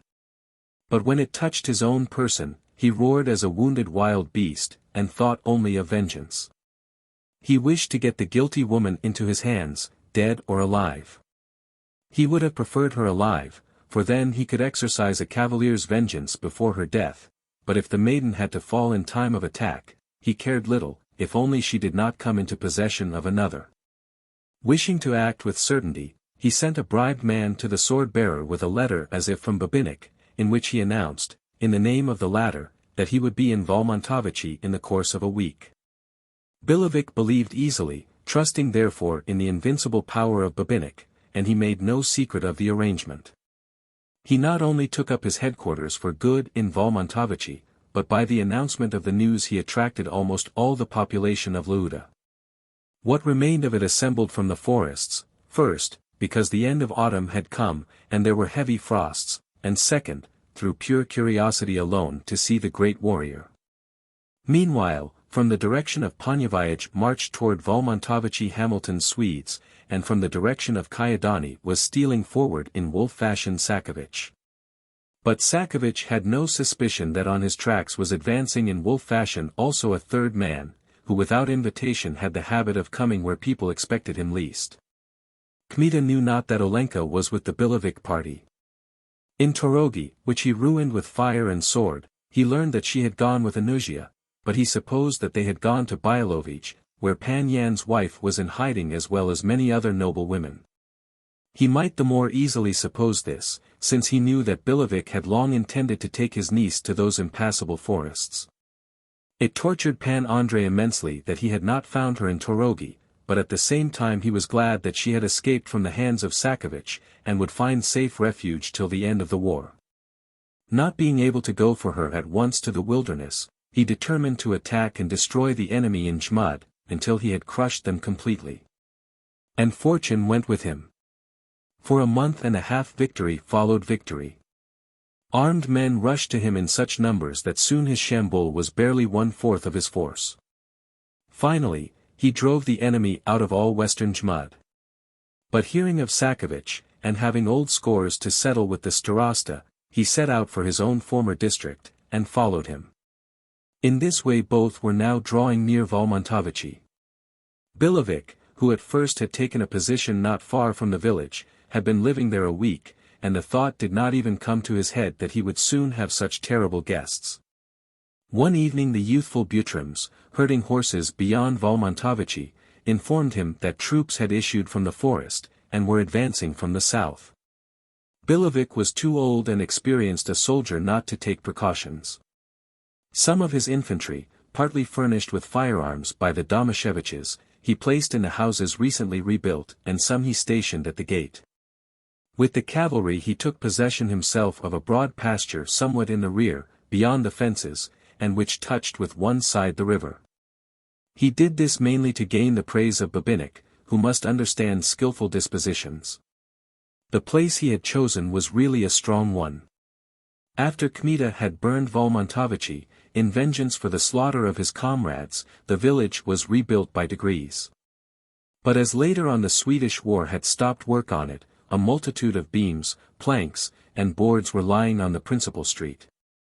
Whole piles of them rose up near the gate. And infantry, even slightly trained, might make a protracted defense from behind them. In every case the infantry protected the cavalry from the first onset. Billevich was so eager to exhibit his military skill to Babinich, that he sent forward a small party to reconnoiter. What was his amazement, and at the first moment alarm, when from a distance and beyond the grove there came to him the sound of musketry, then his party appeared on the road, but coming at a gallop, with a crowd of enemies at its shoulders. The sword-bearer sprang at once to the infantry to give final orders, but from the grove rushed forth dense groups of the enemy, and advanced locust-like toward Volmontovichi, with arms glittering in the setting sun.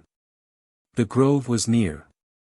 When they had approached somewhat, the cavalry pushed forward at once on a gallop, wishing to pass the gate at a blow, but the sudden fire of the infantry stopped them on the spot. The first ranks fell back, and even in considerable disorder. Only a few brought their horses' breasts to the defences. The sword-bearer recovered meanwhile, and galloping to the cavalry ordered all who had pistols or guns to advance to the aid of the infantry. Evidently the enemy were equally provided with muskets, for after the first onset they began a very violent, though irregular fire. From both sides it thundered now more quickly, now more slowly. The balls whistling came up to the cavalry, struck on the houses, fence, piles of timber, the smoke rose over Volmontovichi, the smell of powder filled the street. Anusia had what she wanted, a battle. Both ladies mounted ponies at the first moment, by command of Billevich, so that at a given signal they might retreat with the party should the enemy's forces turn out too great. They were stationed therefore in the rear ranks of the cavalry. But though Anusia had a small saber at her side and a lynx-skin cap on her head, her soul fled at once into her arms. She who knew so well how to take counsel in peace with officers, had not one pinch of energy when she had to stand eye to eye with the sons of Bologna in the field. The whistle and knocking of balls terrified her. The uproar, the racing of orderlies, the rattle of muskets, and the groans of the wounded took away her presence of mind, and the smell of powder stopped the breath in her breast. She grew faint and weak, her face became pale as a kerchief, and she squirmed and whimpered like a little child, till young Pan Olshaw from Chiemner had to hold her by the arms. He held her firmly, more firmly than was needed. And he was ready to hold her in that way to the end of the world. The soldiers around her began to laugh. A knight in petticoats, called voices.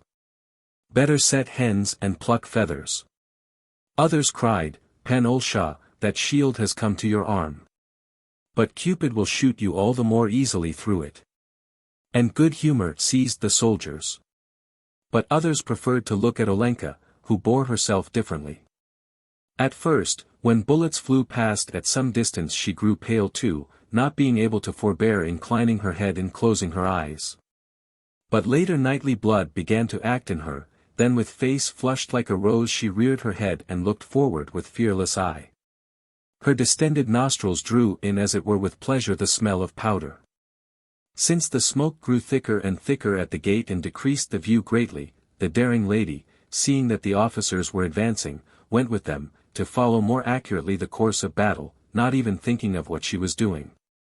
In the throng of cavalry there rose a murmur of praise. Oh, that is blood! That is the wife for a soldier, she is the right kind of volunteer. Vivat Panna Billevich! Let us hasten, gracious gentlemen, for it is worth while before such eyes. The Amazons did not meet muskets better, cried one of the younger men, forgetting in his enthusiasm that the Amazons lived before the invention of powder. It is time to finish. The infantry have borne themselves well, and the enemy are seriously shattered. In fact, the enemy could do nothing with their cavalry. Every moment they urged on their horses, attacked the gate, but after a salvo drew back in disorder. And as a wave which has fallen upon the flat shore leaves behind mussels, stones, and dead fish, so after each attack a number of bodies of horses and men were left on the road before the gate. At last the onset ceased. Only volunteers came up, firing in the direction of the village with pistols and guns rather thickly, so as to occupy the attention of Billeviches' men. But the sword-bearer, coming out along the gutter of the house, saw a movement in the rear ranks of the enemy toward the fields and thickets extending along the left side of Valmontovichi. They will try from that side, cried he. And sent immediately a part of the cavalry between the houses so as to give resistance to the enemy from the gardens. In half an hour a new battle was begun on the left wing of the party and also with firearms. The fenced gardens rendered difficult a hand-to-hand struggle, and equally difficult for both sides. The enemy, however, being extended over a longer line, were less exposed to bullets. The battle was becoming more stubborn and more active, and the enemy did not cease to attack the gate. Billevich was growing uneasy. On the right flank he had a field behind him still free, ending with a stream not very wide, but deep and swampy, through which a passage, especially if in haste, might be difficult. In one place only was there a trodden road to a flat shore along which villagers drove cattle to the forest. The sword-bearer began to look around oftener toward that side. All at once among willows which could be seen through, for they had lost their leaves, he saw in the evening light glittering weapons and a dark cloud of soldiers. Babinnik is coming, thought he. But at that moment Pan Janstovsky, who led the cavalry, rushed up to him. Swedish infantry are visible from the river, cried he, in terror. Some treason, cried Pan Tomasz. By Christ's wounds, gallop with your cavalry against that infantry. Otherwise it will attack us on the flank. There is a great force, answered Janstovsky. Oppose it even for an hour, and we will escape in the rear to the forests. The officer galloped away, and was soon rushing over the field at the head of 200 men, seeing which the enemy's infantry began to form in the willows to receive the Poles. The squadron urged the horses, and in the willow bushes a musketry fire was soon rattling. Billevich had doubts, not only of victory, but of saving his own infantry. He might withdraw to the rear with a part of the cavalry with the ladies, and seek safety in the forest. But such a withdrawal would be a great defeat, for it meant leaving to the enemy's sword most of the party and the remnant of the population of Lauda, which had collected in Valmontovichi to see Billevich. Valmontovichi itself would be leveled to the ground. There remained still the lone hope that Janstovsky would break the infantry. Meanwhile it was growing dark in the sky. But in the village the light increased every moment, for the chips, splinters, and shavings, lying in a heap at the first house near the gate, had caught fire. The house itself caught fire from them, and a red conflagration was rising. By the light of the burning Billevich saw Janstovsky's cavalry returning in disorder and panic. After it the Swedish infantry were rushing from the willows, advancing to the attack on a run. He understood then that he must retreat by the only road open. He rushed to the rest of the cavalry, waved his sword and cried, "To the rear, gentlemen, and in order, in order." Suddenly shots were heard in the rear also, mingled with shouts of soldiery. Billevich saw then that he was surrounded, that he had fallen as it were into a trap from which there was neither issue nor rescue. It remained for him only to perish with honor, therefore he sprang out before the line of cavalry, and cried, "Let us fall one upon the other. Let us not spare our blood for the faith and the country." Meanwhile the fire of the infantry defending the gate and the left side of the village had grown weak, and the increasing shout of the enemy announced their near victory. But what mean those hoarse trumpet sounds in the ranks of Sakiewicz's party, and the rattle of drums in the ranks of the Swedes? Outcries shriller and shriller are heard, in some way wonderful, confused, as if not triumph but terror rings through them. The fire at the gate stops in a moment, as if someone had cut it off with a knife. Groups of Sakiewicz's cavalry are flying at breakneck speed from the left flank to the main road. On the right flank the infantry halt, and then, instead of advancing, begin to withdraw to the willows. "What is this?" cried Billevich. Meanwhile the answer comes from that grove out of which Sakiewicz had issued, and now emerge from it men, horses, squadrons, horsetail standards, sabres, and march. No, they fly like a storm, and not like a storm, like a tempest. In the bloody gleams of the fire they are as visible as a thing on the hand. They are hastening in thousands. The earth seems to flee from beneath them, and they speed on in dense column. One would say that some monster had issued from the oak grove, and is sweeping across the fields to the village to swallow it. The air flies before them, driven by the impetus, with them go terror and ruin. They are almost there. Now the attack. Like a whirlwind they scatter Sakiewicz's men. "O God! O great God," cries Billevich, in bewilderment, "these are ours. That must be Babinich." "Babinich," roared every throat after him. "Babinich! Babinich!" called terrified voices in Sakiewicz's party. And all the enemy's cavalry wheeled to the right, to escape toward the infantry. The fence is broken with a sharp crash, under the pressure of horses' breasts. The pasture is filled with the fleeing. But the newcomers, on their shoulders already, cut, slash, cut without resting, cut without pity. The whistling of sabers, cries, groans, are heard. Pursuers and pursued fall upon the infantry, overturn, break, and scatter them. At last the whole mass rolls on toward the river, disappears in the brush, clambers out on the opposite bank. Men are visible yet, the chasing continues, with cutting and cutting.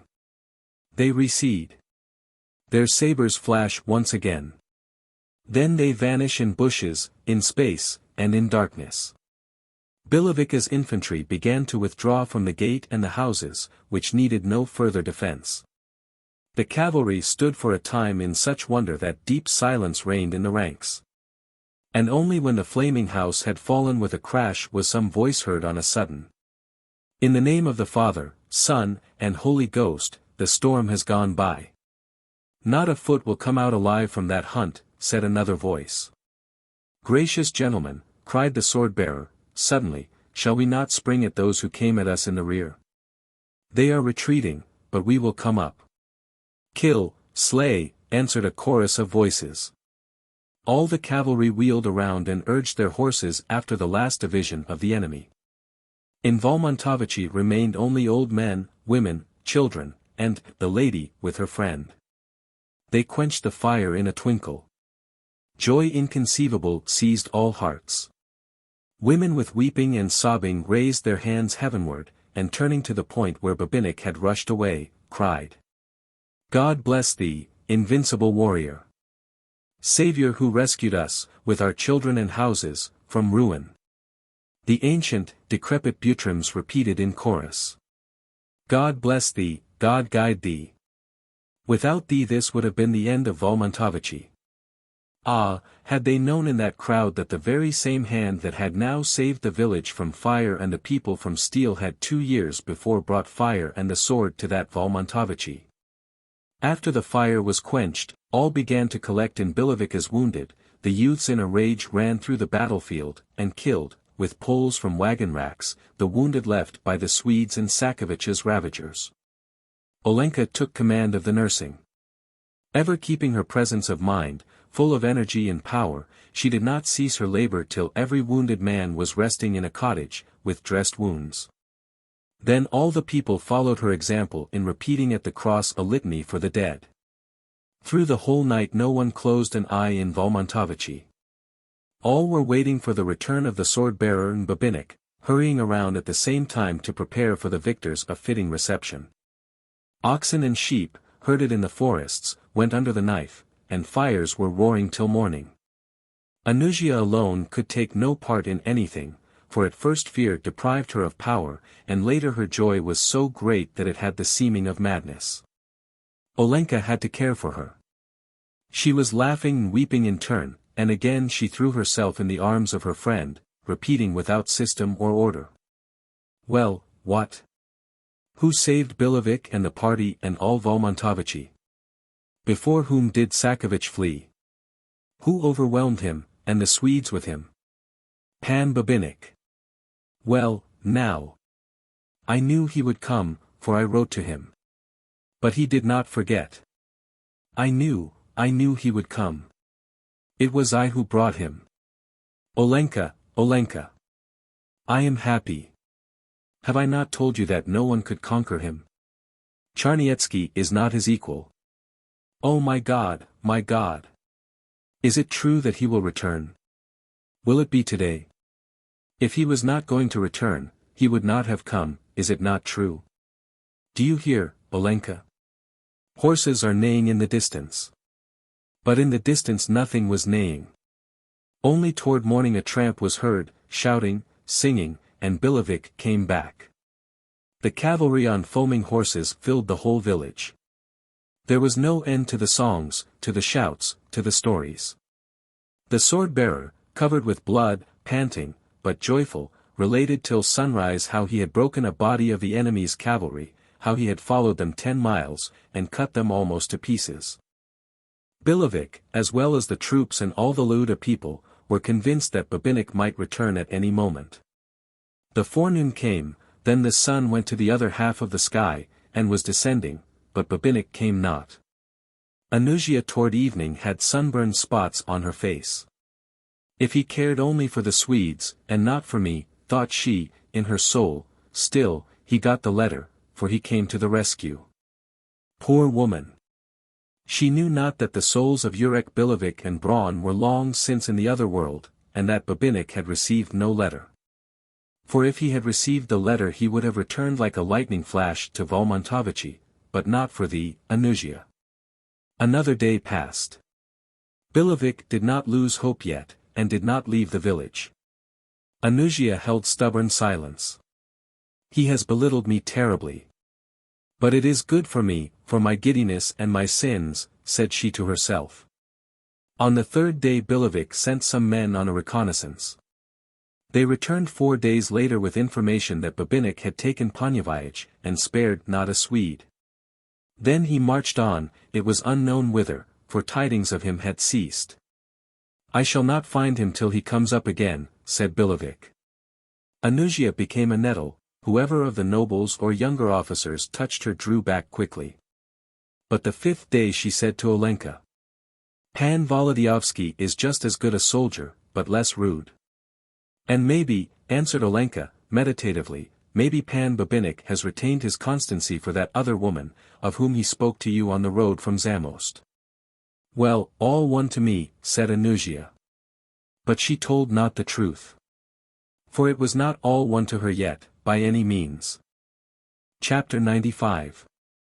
Sackevich's forces were cut up to such a degree that he was barely able himself to take refuge in the forests near Poniewicz with 4 other men. Then he wandered through the forests disguised as a peasant for a whole month, not daring to put his head out into the open light. But Babinich rushed upon Poniewicz, cut down the infantry posted there as a garrison, and pursued Hamilton, who was unable to flee to Livonia because of the considerable Polish forces assembled in Shavli, and farther on, near Burgi. Turned toward the east in hope of being able to break through to Vilkomir. He had doubts about saving his own regiment, but did not wish to fall into the hands of Babinich, for the report was spread everywhere that that stern warrior, not to burden himself, gave orders to slay every prisoner. The ill-fated Englishman therefore fled like a deer hunted by wolves, and Babinich hunted him all the more venomously. Hence he did not return to Volmontovichi, and he did not even inquire what party it was that he had saved. The first hoarfrosts had begun to cover the earth in the morning, escape became more difficult thereby, for the tracks of hoofs remained on the earth. In the forest there was no pasture, in the field the horses suffered stern hunger. The foreign cavalry did not dare to remain longer in villages, lest the stubborn enemy might reach them any moment. At last their misery surpassed all bounds, they lived only on leaves, bark, and those of their own horses which fell from fatigue. After a week they began to implore their colonel to turn, face Babinich, and give him battle, for they chose to die by the sword rather than by hunger. Hamilton yielded, and drew up for battle in Andronishki. The Swedish forces were inferior to that degree that the Englishman could not even think of victory, especially against such an opponent. But he was himself greatly wearied, and wanted to die. The battle, begun at Andronishki, ended near Truppi, where fell the last of the Swedes. Hamilton died the death of a hero, defending himself at a cross by the roadside against a number of Tartars, who wished at first to take him alive, but infuriated by his resistance bore him apart on their sabres at last. But Babinich's squadrons were so wearied too that they had neither the strength nor the wish to advance even to the neighboring Truppi. But wherever one of them stood during battle there it prepared at once for the night's rest, kindling fires in the midst of the enemy's corpses. After they had eaten, all fell asleep with the sleep of stones. Even the Tartars themselves deferred till next morning the plunder of corpses. Kmita, who was concerned mainly about the horses, did not oppose that rest. But next morning he rose rather early, so as to count his own loss after the stubborn conflict and divide the spoils justly. Immediately after eating he stood on the eminence, at that same cross under which Hamilton had died.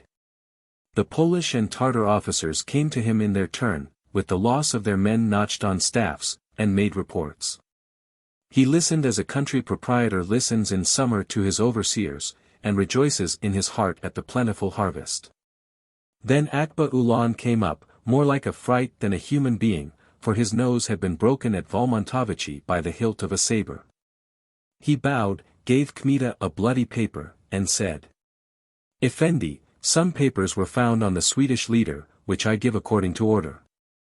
Kmita had indeed given a rigorous order that all papers discovered on corpses should be brought to him straightway after battle, for often he was able to learn from them the plans of the enemy, and act accordingly. But at this time he was not so urgent, therefore he nodded and put the paper in his bosom. But Akba Ulan he sent to the Shambul with the order to move at once to Truppi, where they were to have a longer rest. The squadrons then passed before him, one after the other. In advance marched the Shambul, which now did not number 500 completely, the rest had been lost in continual battles. But each Tartar had so many Swedish Riksdaler's, Prussian thalers and ducats sewed up in his saddle, in his coat, and in his cap, that he was worth his own weight. They were in no wise like common Tartars, for whoso of them was weaker had perished from hardship. There remained only men beyond praise, broad-shouldered, of iron endurance, and venomous as hornets. Continual practice had so trained them that in hand-to-hand conflict they could meet even the regular cavalry of Poland. On the heavy cavalry or dragoons of Prussia, when equal in number, they rushed like wolves upon sheep. In battle they defended with terrible fierceness the bodies of their comrades, so as to divide afterward their booty. They passed now before Kmita with great animation, sounding their trumpets, blowing their pipes, and shaking their horsetail standard. They went in such order that regular troops could not have marched better. Next came the dragoons, formed with great pains by Pan Andrei from volunteers of every description, armed with rapiers and muskets. They were led by the old sergeant, Soroka, now raised to the dignity of officer, and even to that of captain. The regiment, dressed in one fashion in captured uniforms taken from Prussian dragoons, was composed chiefly of men of low station. But Kmita loved specially that kind of people, for they obeyed blindly and endured every toil without uttering a murmur. In the two following squadrons of volunteers only smaller and higher nobles served. They were stormy spirits and restive, who under another leader would have been turned into a herd of robbers, but in Kmita's iron hands they had become like regular squadrons, and gladly called themselves light horsemen. These were less steady under fire than the dragoons, but were more terrible in their first fury, and were more skillful in hand-to-hand conflict, for they knew every point of fencing.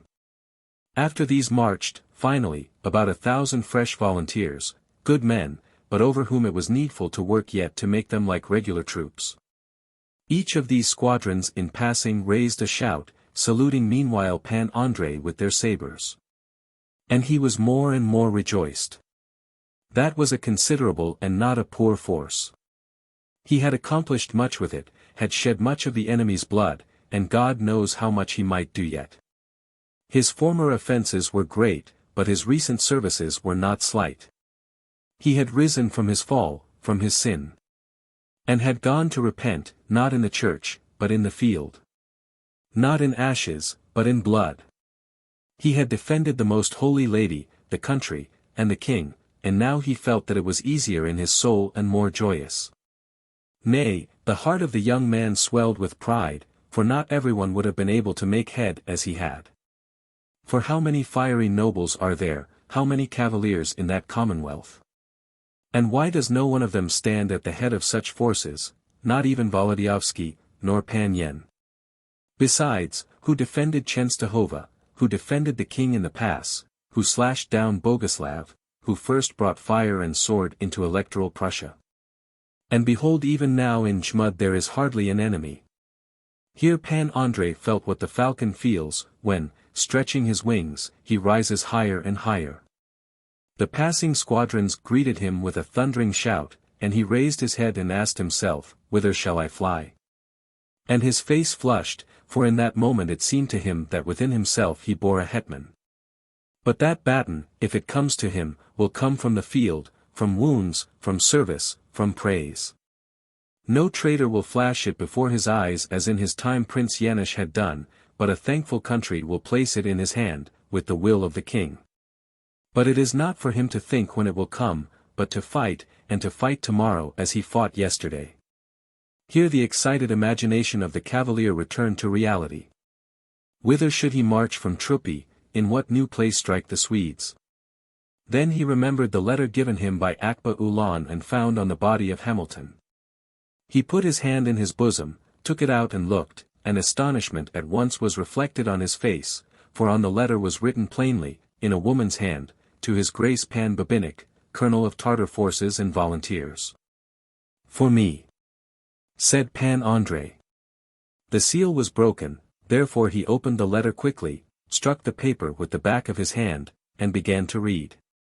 But he had not finished when his hands began to quiver, his face changed, and he cried, "Praised be the name of the Lord! O merciful God, the reward comes to me from thy hand." Here he seized the foot of the cross with both hands, and began to beat his yellow hair against the wood. In another manner he was not able to thank God at that moment. He found no other words for prayer, because delight like a whirlwind had seized him and borne him far, far away to the sky. That letter was from Anusia. The Swedes had found it on the body of Henryk Billevich, and now it had come to Kmita's hands through a second corpse. Through Pan Andrei's head thousands of thoughts were flying with the speed of Tartar arrows. Therefore Olenka was not in the wilderness, but in Billevich's party, and he had just saved her, and with her that Valmontovichi which on a time he had sent up in smoke in avenging his comrades. Evidently the hand of God had directed his steps, so that with one blow he had made good all wrongs done Olenka and Lauda. Behold, his offences are washed away. Can she refuse now to forgive him, or can that grave brotherhood of Lauda? Can they refuse to bless him? And what will she say, that beloved maiden who holds him a traitor, when she learns that Babinich who brought down Radziwill, who waded to his girdle in German and Swedish blood, who crushed the enemy out of Jmud, destroyed them, drove them to Prussia and Livonia, was Kmita. No longer, however, the disorderly, the outlaw, the traitor, but the defender of the faith, of the king, of the country. Immediately after he had crossed the boundary of Jmud, Pan Andrei wished to proclaim to the four sides of the world who that far-famed Babinich was. And if he did not do so, it was only because he feared that at the very sound of his real name all would turn from him, all would suspect him, would refuse him aid and confidence. 2 years had barely passed, since bewildered by Radziwill he had cut down those squadrons which were not willing to rise with Radziwill against king and country. Barely 2 years before, he had been the right hand of the traitor. Now all was changed. Now, after so many victories, in such glory, he had a right to come to the maiden and say, I am Kmita, but your savior. He had a right to shout to all Jmud, I am Kmita, but thy savior. Besides, Valmontovichi was not distant. Kmita had followed Hamilton a week, but Kmita would be at the feet of Olenka in less time than a week. Here Pan Andrei stood up, pale with emotion, with flaming eyes, with gleaming face, and cried to his attendant. My horse quickly! Be alive, be alive! The attendant brought the black steed, and sprang down to hold the stirrup. But when he had reached the ground he said, Your Grace, some strange men are approaching from Trupi with Pan Soroka, and they are coming at a trot. I do not care for them, answered Pan Andrei.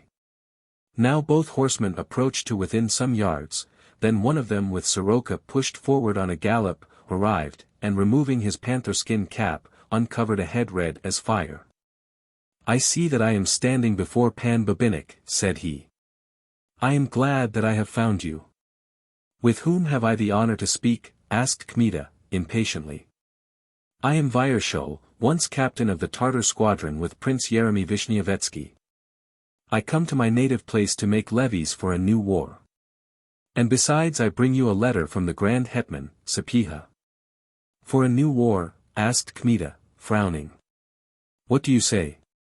This letter will explain better than I, replied Vyershul, giving the letter of the hetman. Kmita opened the letter feverishly. It read as follows. My very dear Pan Babinich, a new deluge is on the country. A league of Sweden with Rossyeni has been concluded, and a division of the Commonwealth agreed upon.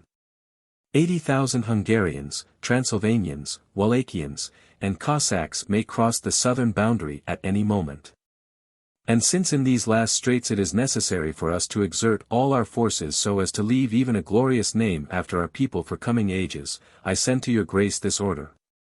According to which you are to turn straight to the south without losing a moment of time, and come to us by forced marches. You will find us in Brest, whence we will send you farther without delay. This time periculum in Mora, there is danger in delay. Prince Boguslav is freed from captivity, but Pan Gosiewski is to have an eye on Prussia and Jmud.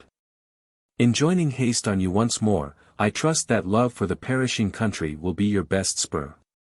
When Kmita had finished reading, he dropped the letter to the earth, and began to pass his hands over his moistened face.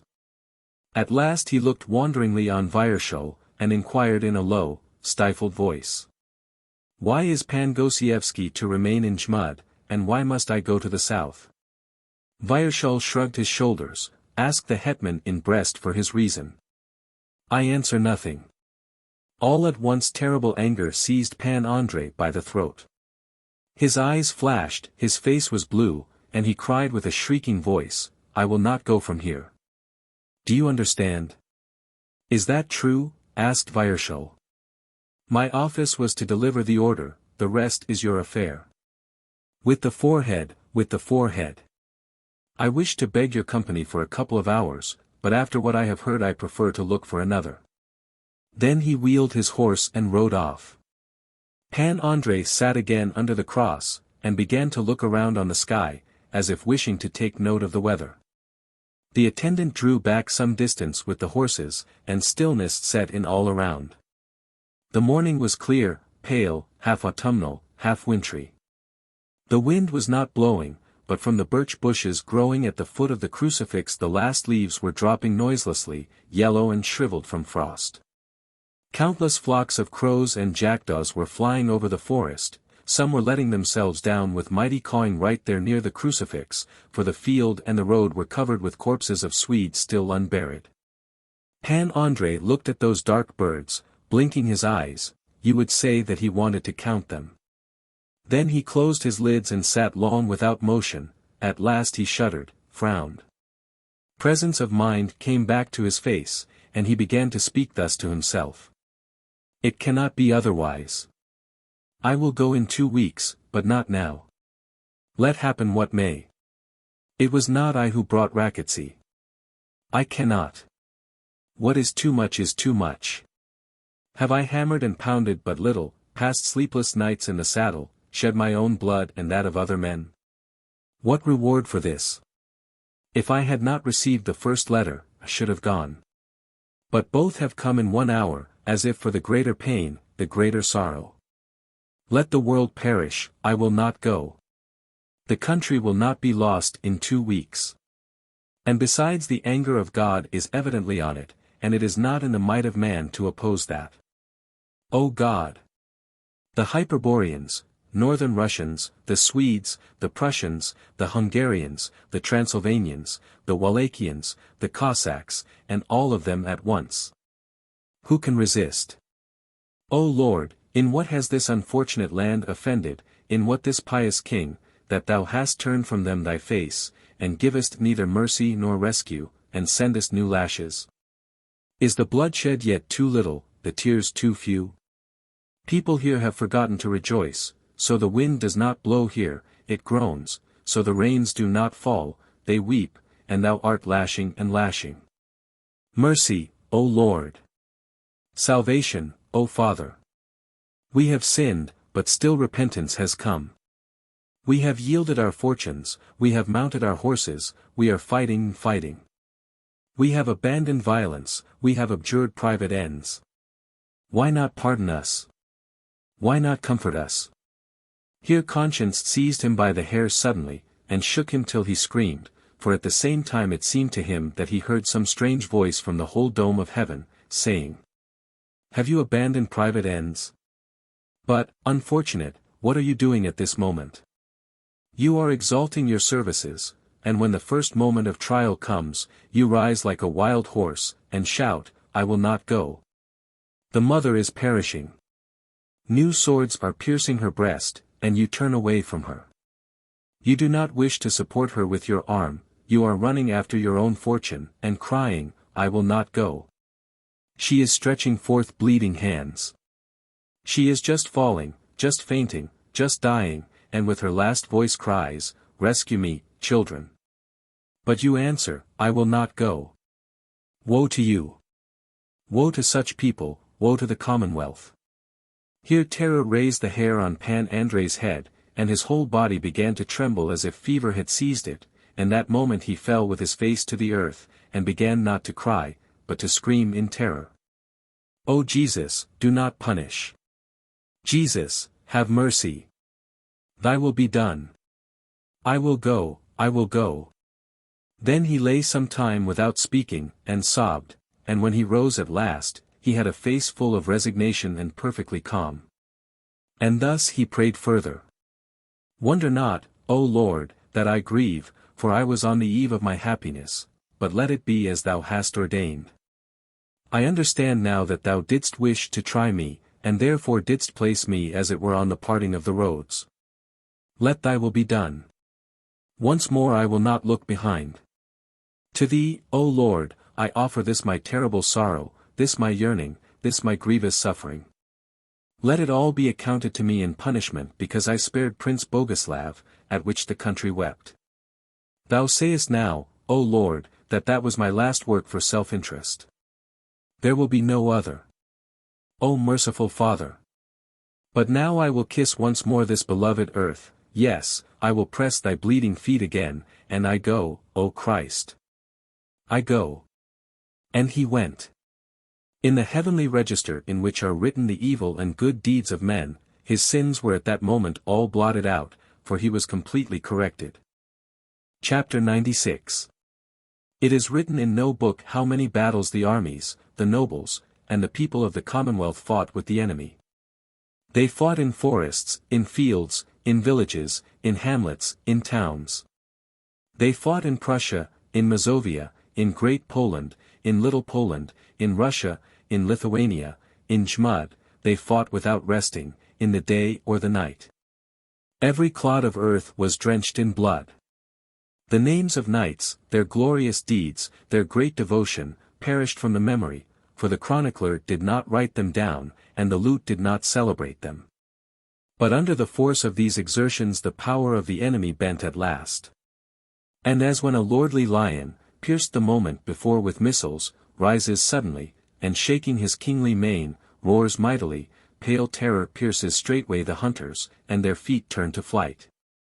So that commonwealth rose ever more terrible, filled with anger of Jove, ready to meet the whole world. Into the bones of the aggressors there entered weakness and fear. Not of plunder were they thinking then, but of this only, to bear away home from the jaws of the lion sound heads. New leagues, new legions of Hungarians, Transylvanians, Wallachians, and Cossacks were of no avail. The storm passed once more, it is true, between Brest, Warsaw, and Krakow, but it was broken against Polish breasts, and soon was scattered like empty vapor. The King of Sweden, being the first to despair of his cause, went home to the Danish war.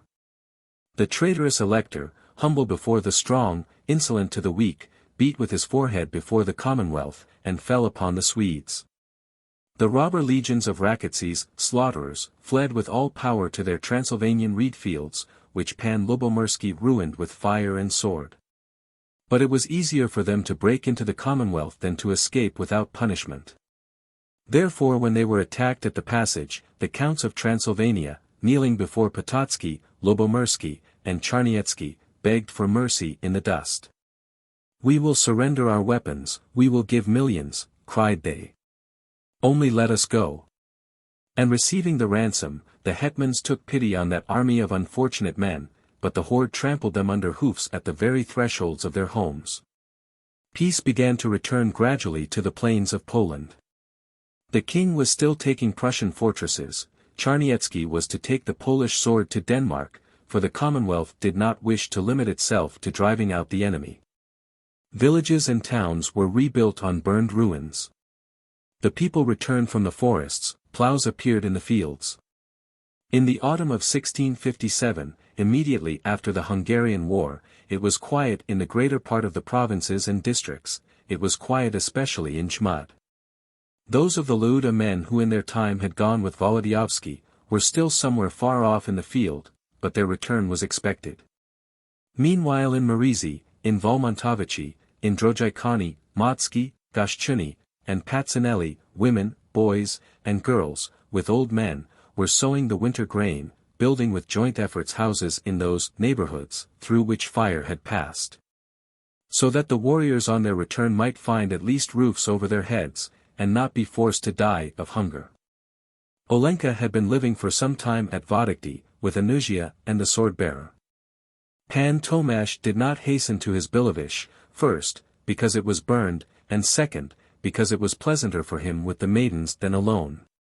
Meanwhile, with the aid of Olenka, he managed Vodokty. The lady wished to manage Vodokty in the best manner, for it was to be with Mitrany her dowry for the cloister. In other words, it was to become the property of the Benedictine nuns, with whom on the very day of the coming new year poor Olenka intended to begin her novitiate. For after she had considered everything that had met her, those changes of fortune, disappointments, and sufferings, she came to the conviction that thus, and not otherwise, must be the will of God. It seemed to her that some all-powerful hand was urging her to the cell, that some voice was saying to her, "In that place is the best pacification, and the end of all earthly anxiety." She had determined therefore to follow that voice. Feeling, however, in the depth of her conscience that her soul had not been able yet to tear itself from the earth with completeness, she desired first to prepare it with ardent piety, with good works and labor. Frequently also in those efforts echoes from the world hindered her. For example, people began to buzz around at that famous Billevich was Kmita. Some contradicted excitedly, others repeated the statement with stubbornness. Olenka believed not. All Kmita's deeds, Kmita and his service with Janusz Radziwill, were too vividly present in her memory to let her suppose for one instant that he was the crusher of Boguslav, and such a trusty worker for the king, such an ardent patriot. Still her peace was disturbed, and sorrow with pain rose up afresh in her bosom. This might be remedied by a hurried entrance to the cloister, but the cloisters were scattered. The nuns who had not perished from the violence of soldiers during wartime were only beginning to assemble.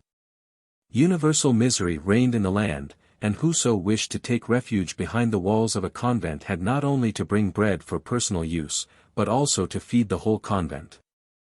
Olenka wished to come with bread to the cloister, to become not merely a sister, but a nourisher of nuns. The sword-bearer, knowing that his labor was to go to the glory of God, labored earnestly.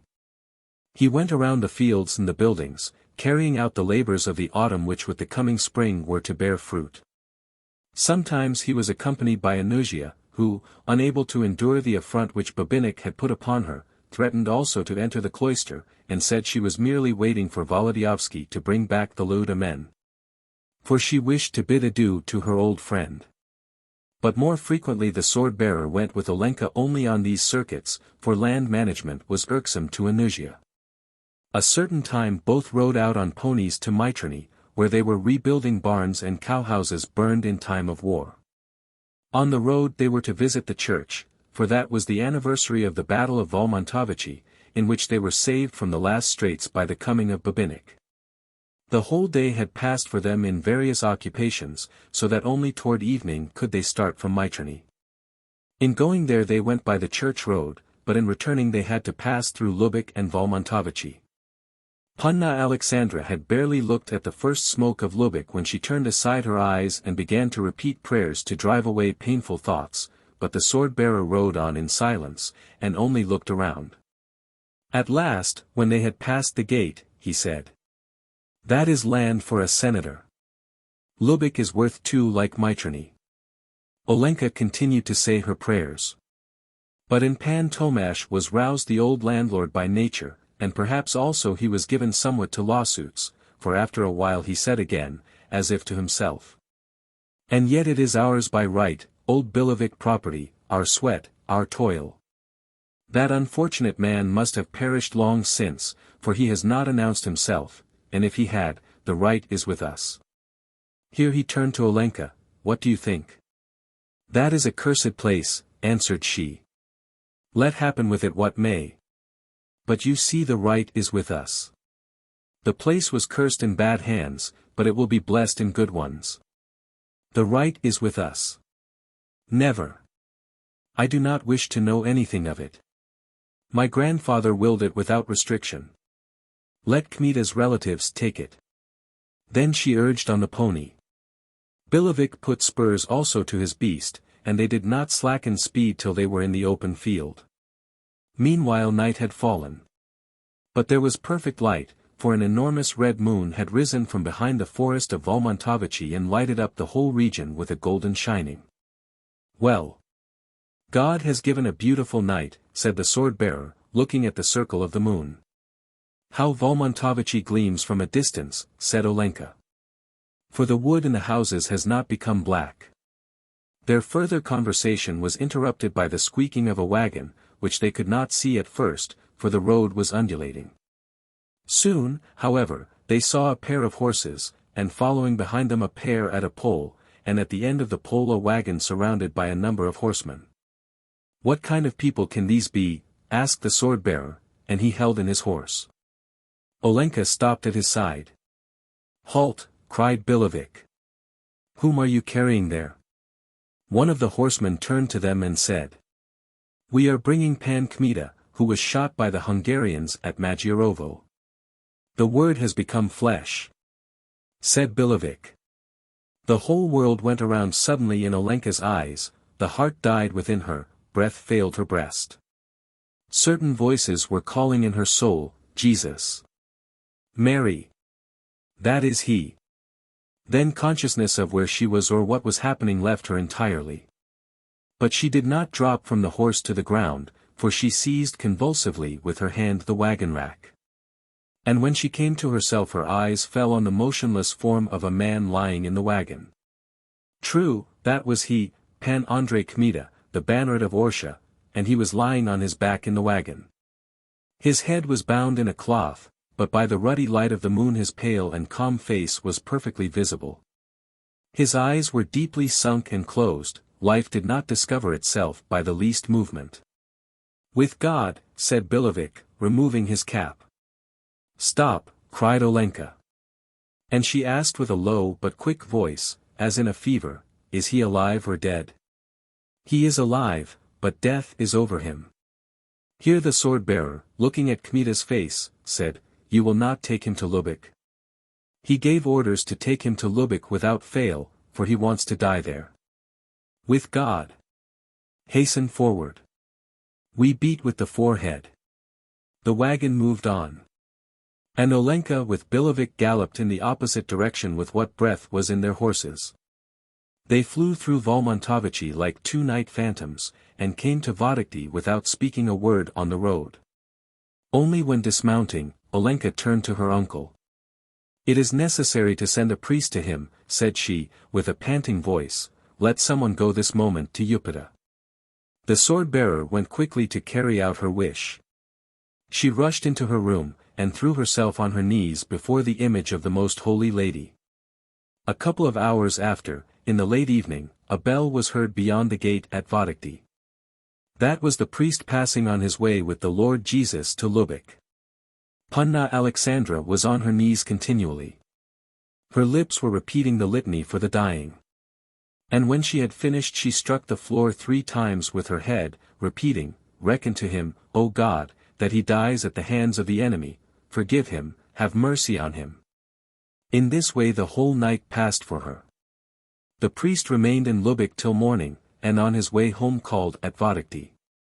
Olenka ran out to meet him. "Is it all over?" asked she, and could say no more, for breath failed her. "He is alive yet," answered the priest. During each of the following days a number of messengers flew from Vodokty to Lubick, and each returned with the answer that the banneret was alive yet. At last one brought the intelligence, which he had heard from the barber brought from Kyedani, that he was not only alive, but would recover, for the wounds were healing successfully, and strength was coming back to the knight. Panna Aleksandra sent bountiful offerings to Upita for a Thanksgiving Mass, but from that day messengers ceased to visit Lubick, and a wonderful thing took place in the maiden's heart. Together with peace, the former pity for Kmita began to rise. His offences came to her mind again every moment, so grievous that they were not to be forgiven. Death alone could cover them with oblivion. If he returned to health, they weighed on him anew. But still everything that could be brought to his defense Olenka repeated to herself daily. So much had she suffered in these days, so many conflicts were there in her soul, that she began to fail in health. This disturbed Pan Tomasz greatly. Hence on a certain evening when they were alone, he said, "Olenka, tell me sincerely, what do you think of the banneret of Orsha? It is known to God that I do not wish to think of him. For see, you have grown thin, Maybe that you still, I insist on nothing, but I should be glad to know what is going on in your mind. Do you not think that the will of your grandfather should be accomplished? Never, answered Olenka. My grandfather left me this door open, and I will knock at it on the new year. Thus will his will be accomplished. Neither do I believe at all, answered Billevich, what some buzz around here, that Babinich and Kmita are one. But still at Magyarovo he was with the country, fought against the enemy, and shed his blood. The reform is late, but still it is a reform. Even Prince Boguslav is serving the king and the country now, answered the lady, with sorrow. Let God forgive both, and especially him who shed his blood. But people will always have the right to say that in the moment of greatest misfortune, in the moment of disaster and fall, he rose against the country, and returned to it only when the enemy's foot was tottering. And when his personal profit commanded him to hold to the victor. That is their sin.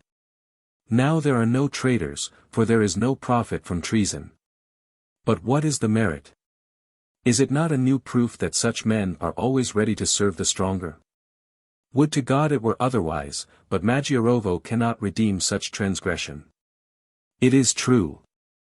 I cannot deny it, answered Billevich. It is a bitter truth, but still true. All the former traitors have gone over in a sham-bull to the king.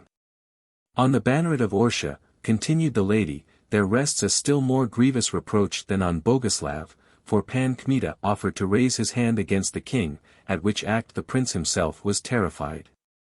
Can a chance shot remove that? I would let this hand be cut off had that not happened, but it has, and it will never drop away.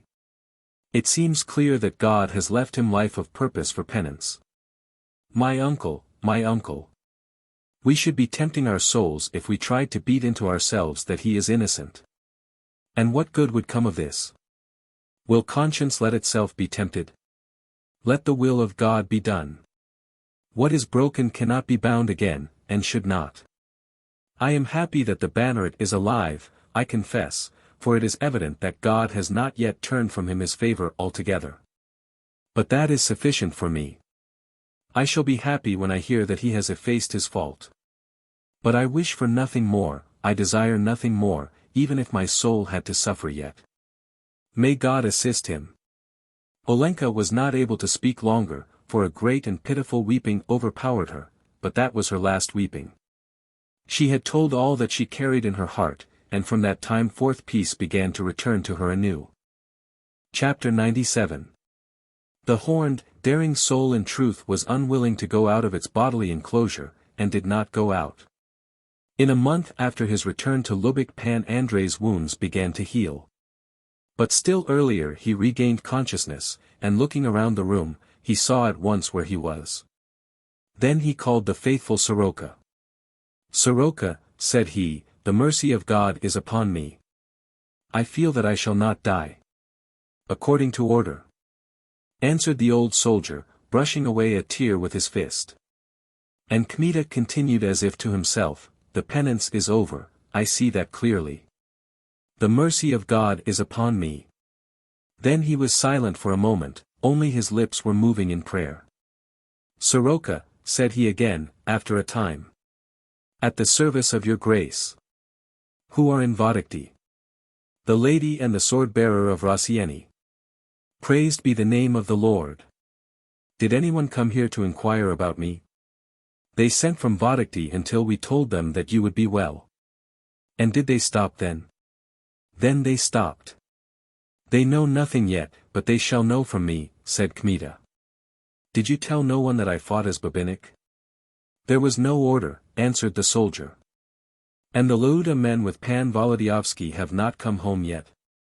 Not yet, but they may come any day. With this the conversation of the first day was at an end.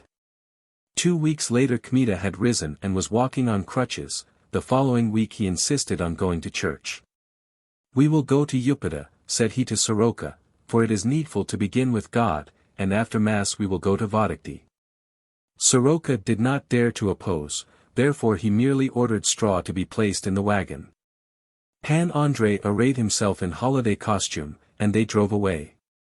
They arrived at an hour when there were few people yet in the church. Pan Andrei, leaning on Soroka's arm, went to the high altar itself, and knelt in the collator's seat. His face was very thin, emaciated, and besides he wore a long beard which had grown during the war and his sickness. Whoever looked at him thought that he was some passing personage who had come into mass, for there was movement everywhere. The country was full of passing nobles who were going from the field to their own estates. The church filled slowly with people and with neighboring nobles, then owners of inherited land from a distance began to arrive, for in many places churches had been burned, and it was necessary to come to mass as far as Upita. Kmita, sunk in prayer, saw no one. He was roused first from his pious meditation by the squeaking of footstools under the tread of persons entering the pew. Then he raised his head, looked, and saw right there above him the sweet, sad face of Olenka. She also saw him, and recognized him that moment, for she drew back suddenly, as if frightened. First a flush, and then a deathly pallor came out on her face, but with the greatest exercise of will she overcame her emotion, and knelt there near him. The third place was occupied by the sword-bearer. And Kmita and she bowed their heads, and rested their faces on their hands. They knelt there in silence side by side, and their hearts beat so that both heard them perfectly. At last Pan Andrei spoke. "May Jesus Christ be praised." "For the ages of ages," answered Olenka, in an undertone. And they said no more. Now the priest came out to preach. Kmita listened to him, but in spite of his efforts he could not distinguish the words, he could not understand the preacher. Here she is, the desired one, for whom he had yearned during years, who had not left his mind nor his heart, she was here now at his side. He felt her near. And he dared not turn his eyes to her, for he was in the church, but closing his lids, he caught her breathing with his ear. "Olenka! Olenka is near me," said he to himself. "See, God has commanded us to meet in the church after absence." Then his thoughts and his heart repeated without ceasing, "Olenka, Olenka, Olenka." And at moments a weeping joy caught him by the throat, and again he was carried away by such an enthusiasm of thankful prayer that he lost consciousness of what was happening to him. She knelt continually, with her face hidden in her hands. The priest had finished the sermon, and descended from the pulpit. All at once a clatter of arms was heard in front of the church, and a tramp of horses' hoofs. Someone cried before the threshold of the church, "Louda returning." And suddenly in the sanctuary itself were heard murmurs, then a bustle, then a still louder calling. "Louda! Louda!" The crowd began to sway, all heads were turned at once toward the door. With that there was a throng in the door, and a body of armed men appeared in the church.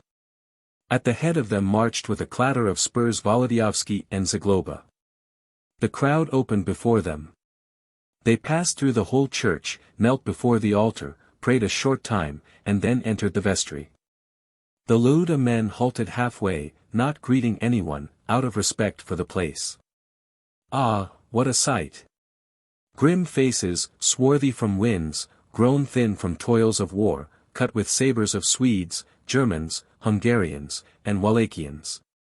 The whole history of the war and the glory of God-fearing Louda was written on them with swords. There were the gloomy Butryms, the Stockians, the Domasheviches, the Gostsiviches, a few of all, but hardly 1/4 returned of those who on a time had left Louda. Many women are seeking in vain for their husbands, many old men are searching in vain for their sons, therefore the weeping increases, for those too who find their own are weeping from joy. The whole church is filled with sobbing. From time to time someone cries out a beloved name, and is silent, and they stand in glory, leaning on their sabers, but over their deep scars tears too are falling on their mustaches. Now a bell, rung at the door of the vestry, quieted the weeping and the murmur. All knelt, the priest came to finish mass, and after him Volodyovski and Zagloba. But the priest was so moved that when he turned to the people, saying, "Dominus vobiscum," his voice trembled.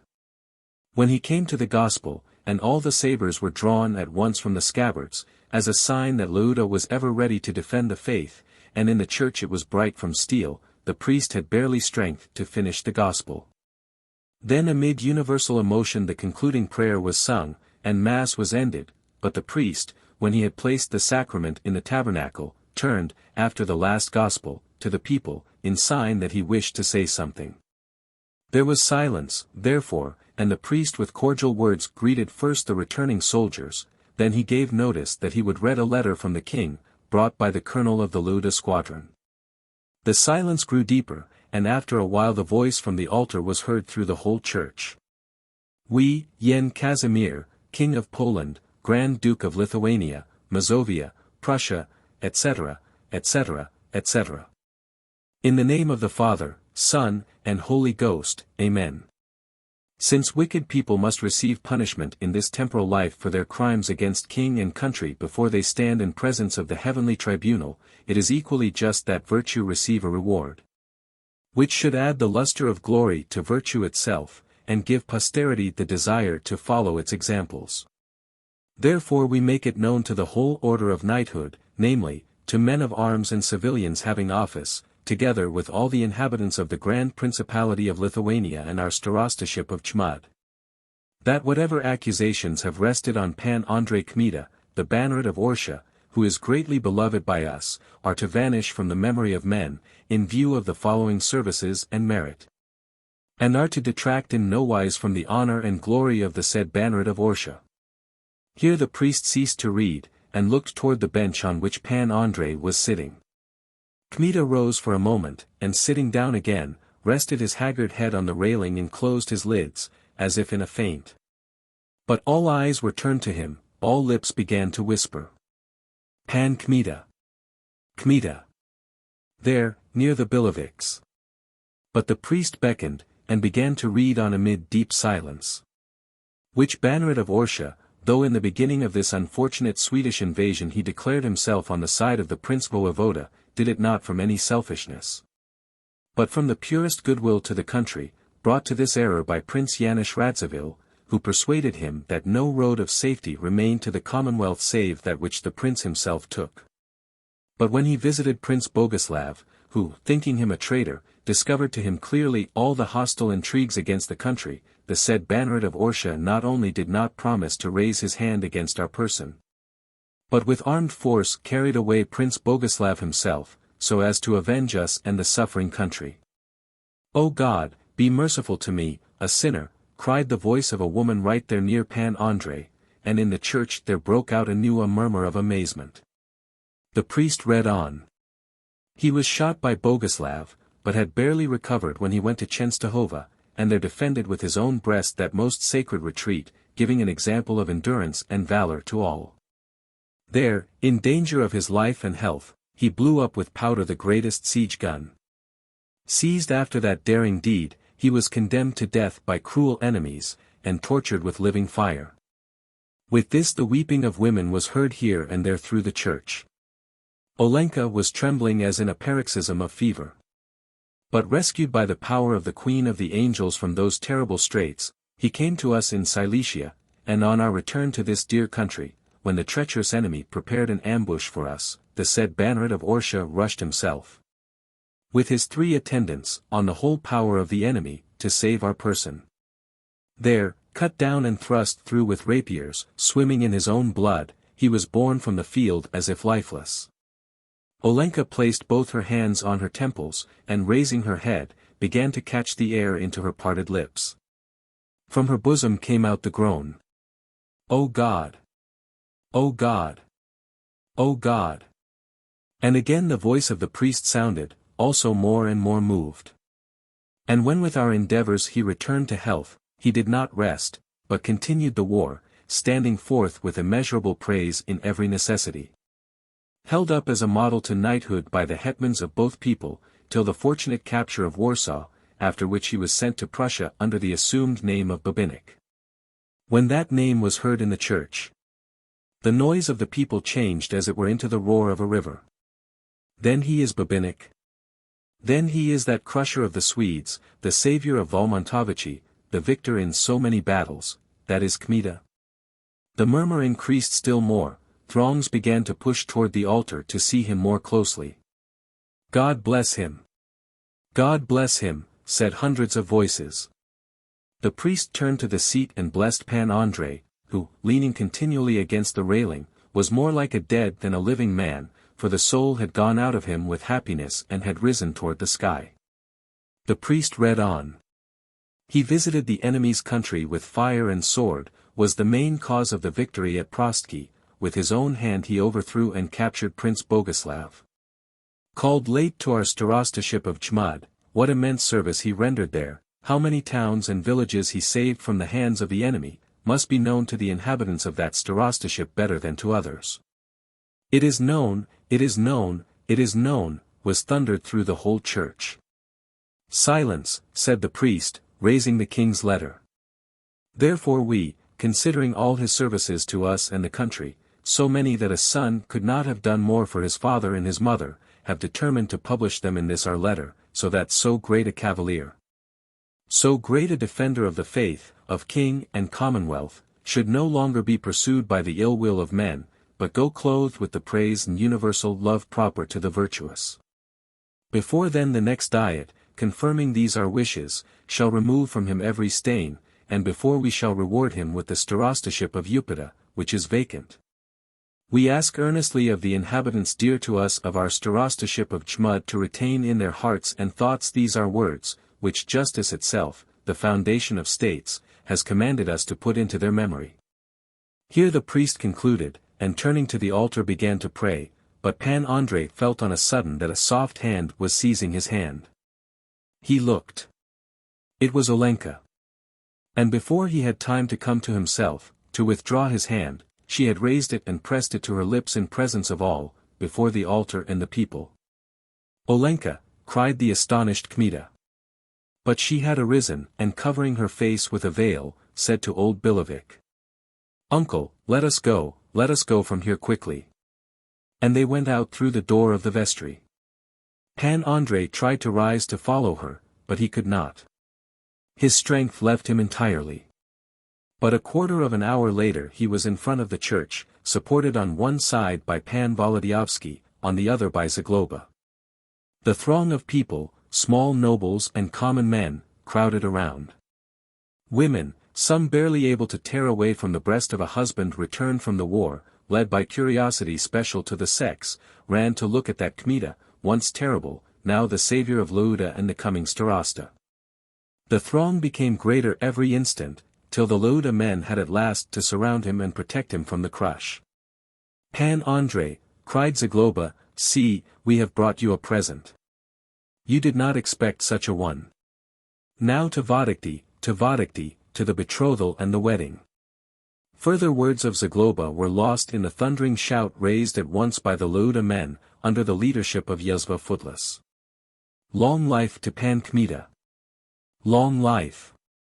repeated the crowd. "Long life to our starosta of Upita! Long life!" "All to Vodokty," roared Zagloba, again. "To Vodokty! To Vodokty!" shouted 1,000 throats. "As best men to Vodokty with Pan Kmita, with our savior! To the lady! To Vodokty!" And an immense movement began. Lauda mounted its horses, every man living rushed to wagons, carts, ponies. People on foot began to run across field and forest. The shout "to Vodokty" rang through the whole place. The roads were thronged with many-colored crowds. Kmita rode in his little wagon between Volodyovski and Zagloba, and time after time he embraced one or the other of them. He was not able to speak yet, he was too much excited. But they pushed on as if Tartars were attacking Upita. All the wagons and carts rushed in like manner around them. They were well outside the place, when Pan Michael suddenly bent to Kmita's ear. "Jędrek," asked he, "but do you not know where the other is?" "In Vodokty." Then, whether it was the wind or excitement that began to move the mustaches of Pan Michael, is unknown. It is enough that during the whole way they did not cease to thrust forward like two awls, or like the feelers of a May-bug. Zagloba was singing with delight in such a terrible bass voice that he frightened the horses. "There were two of us, Kasienko, two in this world. But methinks, somehow, that three are now riding." Anusia was not at church that Sunday, for she had in her turn to stay with the weekly Panna Kulvyets, with whom she and Olenka remained on alternate days. The whole morning she had been occupied with watching and taking care of the sick woman, so that it was late when she could go to her prayers. Barely had she said the last Amen, when there was a thundering before the gate, and Olenka rushed into the room like a storm. "Jesus! Mary! What has happened?" screamed Anusia, looking at her. "Anusia, you do not know who Pan Babinik is? He is Pan Kmita." Anusia sprang to her feet. "Who told you?" The king's letter was read. Pan Volodyovsky brought it, the Deluge Amen. "Has Pan Volodyovsky returned?" screamed Anusia, and she threw herself into Olenka's arms. Olenka took this outburst of feeling as a proof of Anusia's love for her, for she had become feverish, was almost unconscious. On her face were fiery spots, and her breast rose and fell as if from great pain. Then Olenka began to tell without order and in a broken voice everything which she had heard in the church, running at the same time through the room as if demented, repeating every moment, "I am not worthy of him." Reproaching herself terribly, saying that she had done him more injustice than all others, that she had not even been willing to pray for him, when he was swimming in his own blood in defense of the Holy Lady, the country, and the king. In vain did Anusia, while running after her through the room, endeavor to comfort her. She repeated continually one thing, that she was not worthy of him, that she would not dare to look in his eyes.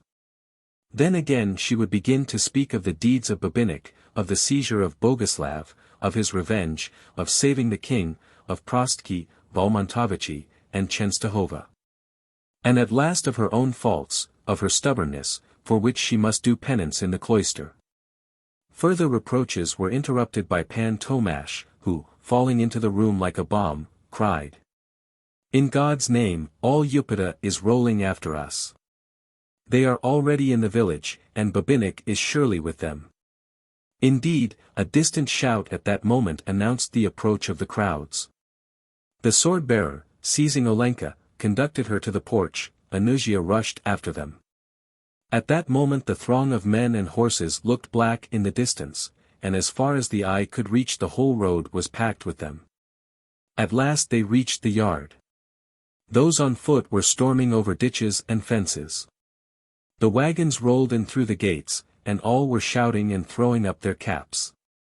At last appeared the crowd of armed Deluge men, and the wagon, in which sat 3 persons, Kmita, Volodyovsky, and Zagloba. The wagon stopped at some distance, for so many people had crowded up before the entrance that it was impossible to approach. Zagloba and Volodyovsky sprang out first, and helping Kmita to descend, took him at once by the arms. "Give room!" cried Zagloba. "Give room!" repeated the Deluge men. The people pushed back at once, so that in the middle of the crowd there was an open road along which the 2 knights led Kmita to the porch. He was very pale, but walked with head erect, at once confused and happy. Olenka leaned against the doorpost, and dropped her arms without control at her sides. But when he was near she looked into the face of the emaciated man, who after such a time of separation approached, like Lazarus, without a drop of blood in his face, then sobbing, rent her breast again. He, from weeping, from happiness, and from confusion, did not know himself what to say. "What, Olenka, what?" But she dropped suddenly to his knees. "Jędrek," cried she, "I am not worthy to kiss thy wounds." At that moment strength came back to the knight, he seized her from the ground like a feather, and pressed her to his bosom. One immense shout, from which the walls of the house trembled and the last of the leaves fell from the trees, dinned every ear. The Deluge men began to fire from pistols, caps flew into the air. Around nothing was to be seen but faces carried away by joy, gleaming eyes, and open mouths shouting. "Vivat Kmita! Vivat Panna Billevich! Vivat the young couple! Vivat 2 couples!" roared Zagloba, but his voice was lost in the general storm. Vodokty was turned as it were into a camp. All day they were slaughtering oxen and sheep at command of the sword-bearer, and digging out of the ground barrels of mead and beer. In the evening all sat down to a feast, the oldest and most noted in the rooms, the younger in the servants' hall. The simple people rejoiced equally at fires in the yard. At the chief table the cup went around in honor of two happy pairs. But when good feeling had reached the highest degree, Zagloba raised the following toast. To thee I return, worthy Pan Andrei, and to the old friend, Pan Michael. It was not enough to expose your breasts, to shed blood, to cut down the enemy. Your work is not finished, for since a multitude of people have fallen in time of this terrible war, you must now give new inhabitants, new defenders to this commonwealth. For this I think you will not lack either in manhood or goodwill. Worthy gentlemen! To the honor of those coming generations. May God bless them, and permit them to guard this legacy which we leave them, restored by our toil, by our sweat, by our blood. When grievous times come, let them remember us and never despair, considering that there are no straits out of which it is impossible to rise, with united forces and the help of God. Pan Andrei not long after his marriage served in a new war which broke out on the eastern side of the Commonwealth. But the thundering victory of Charniecki and Sapieha over Hovanski and Dolgoruki, and the hetmans of the kingdom over Sheremetyev, soon brought it to an end. Then Kmita returned, covered with fresh glory, and settled down permanently in Vodokty. After him his cousin Yakub became banneret of Orsha, Yakub, who afterward belonged to the unfortunate confederation of the army. But Pan Andrei, standing soul and heart with the king, rewarded with the starostaship of Upita, lived long in exemplary harmony in love with Lauda, surrounded by universal respect. His ill-wishers, for who has them not, said, it is true, that he listened overmuch to his wife in everything. He was not ashamed of that, however, but acknowledged himself that in every important affair he sought her advice. The end.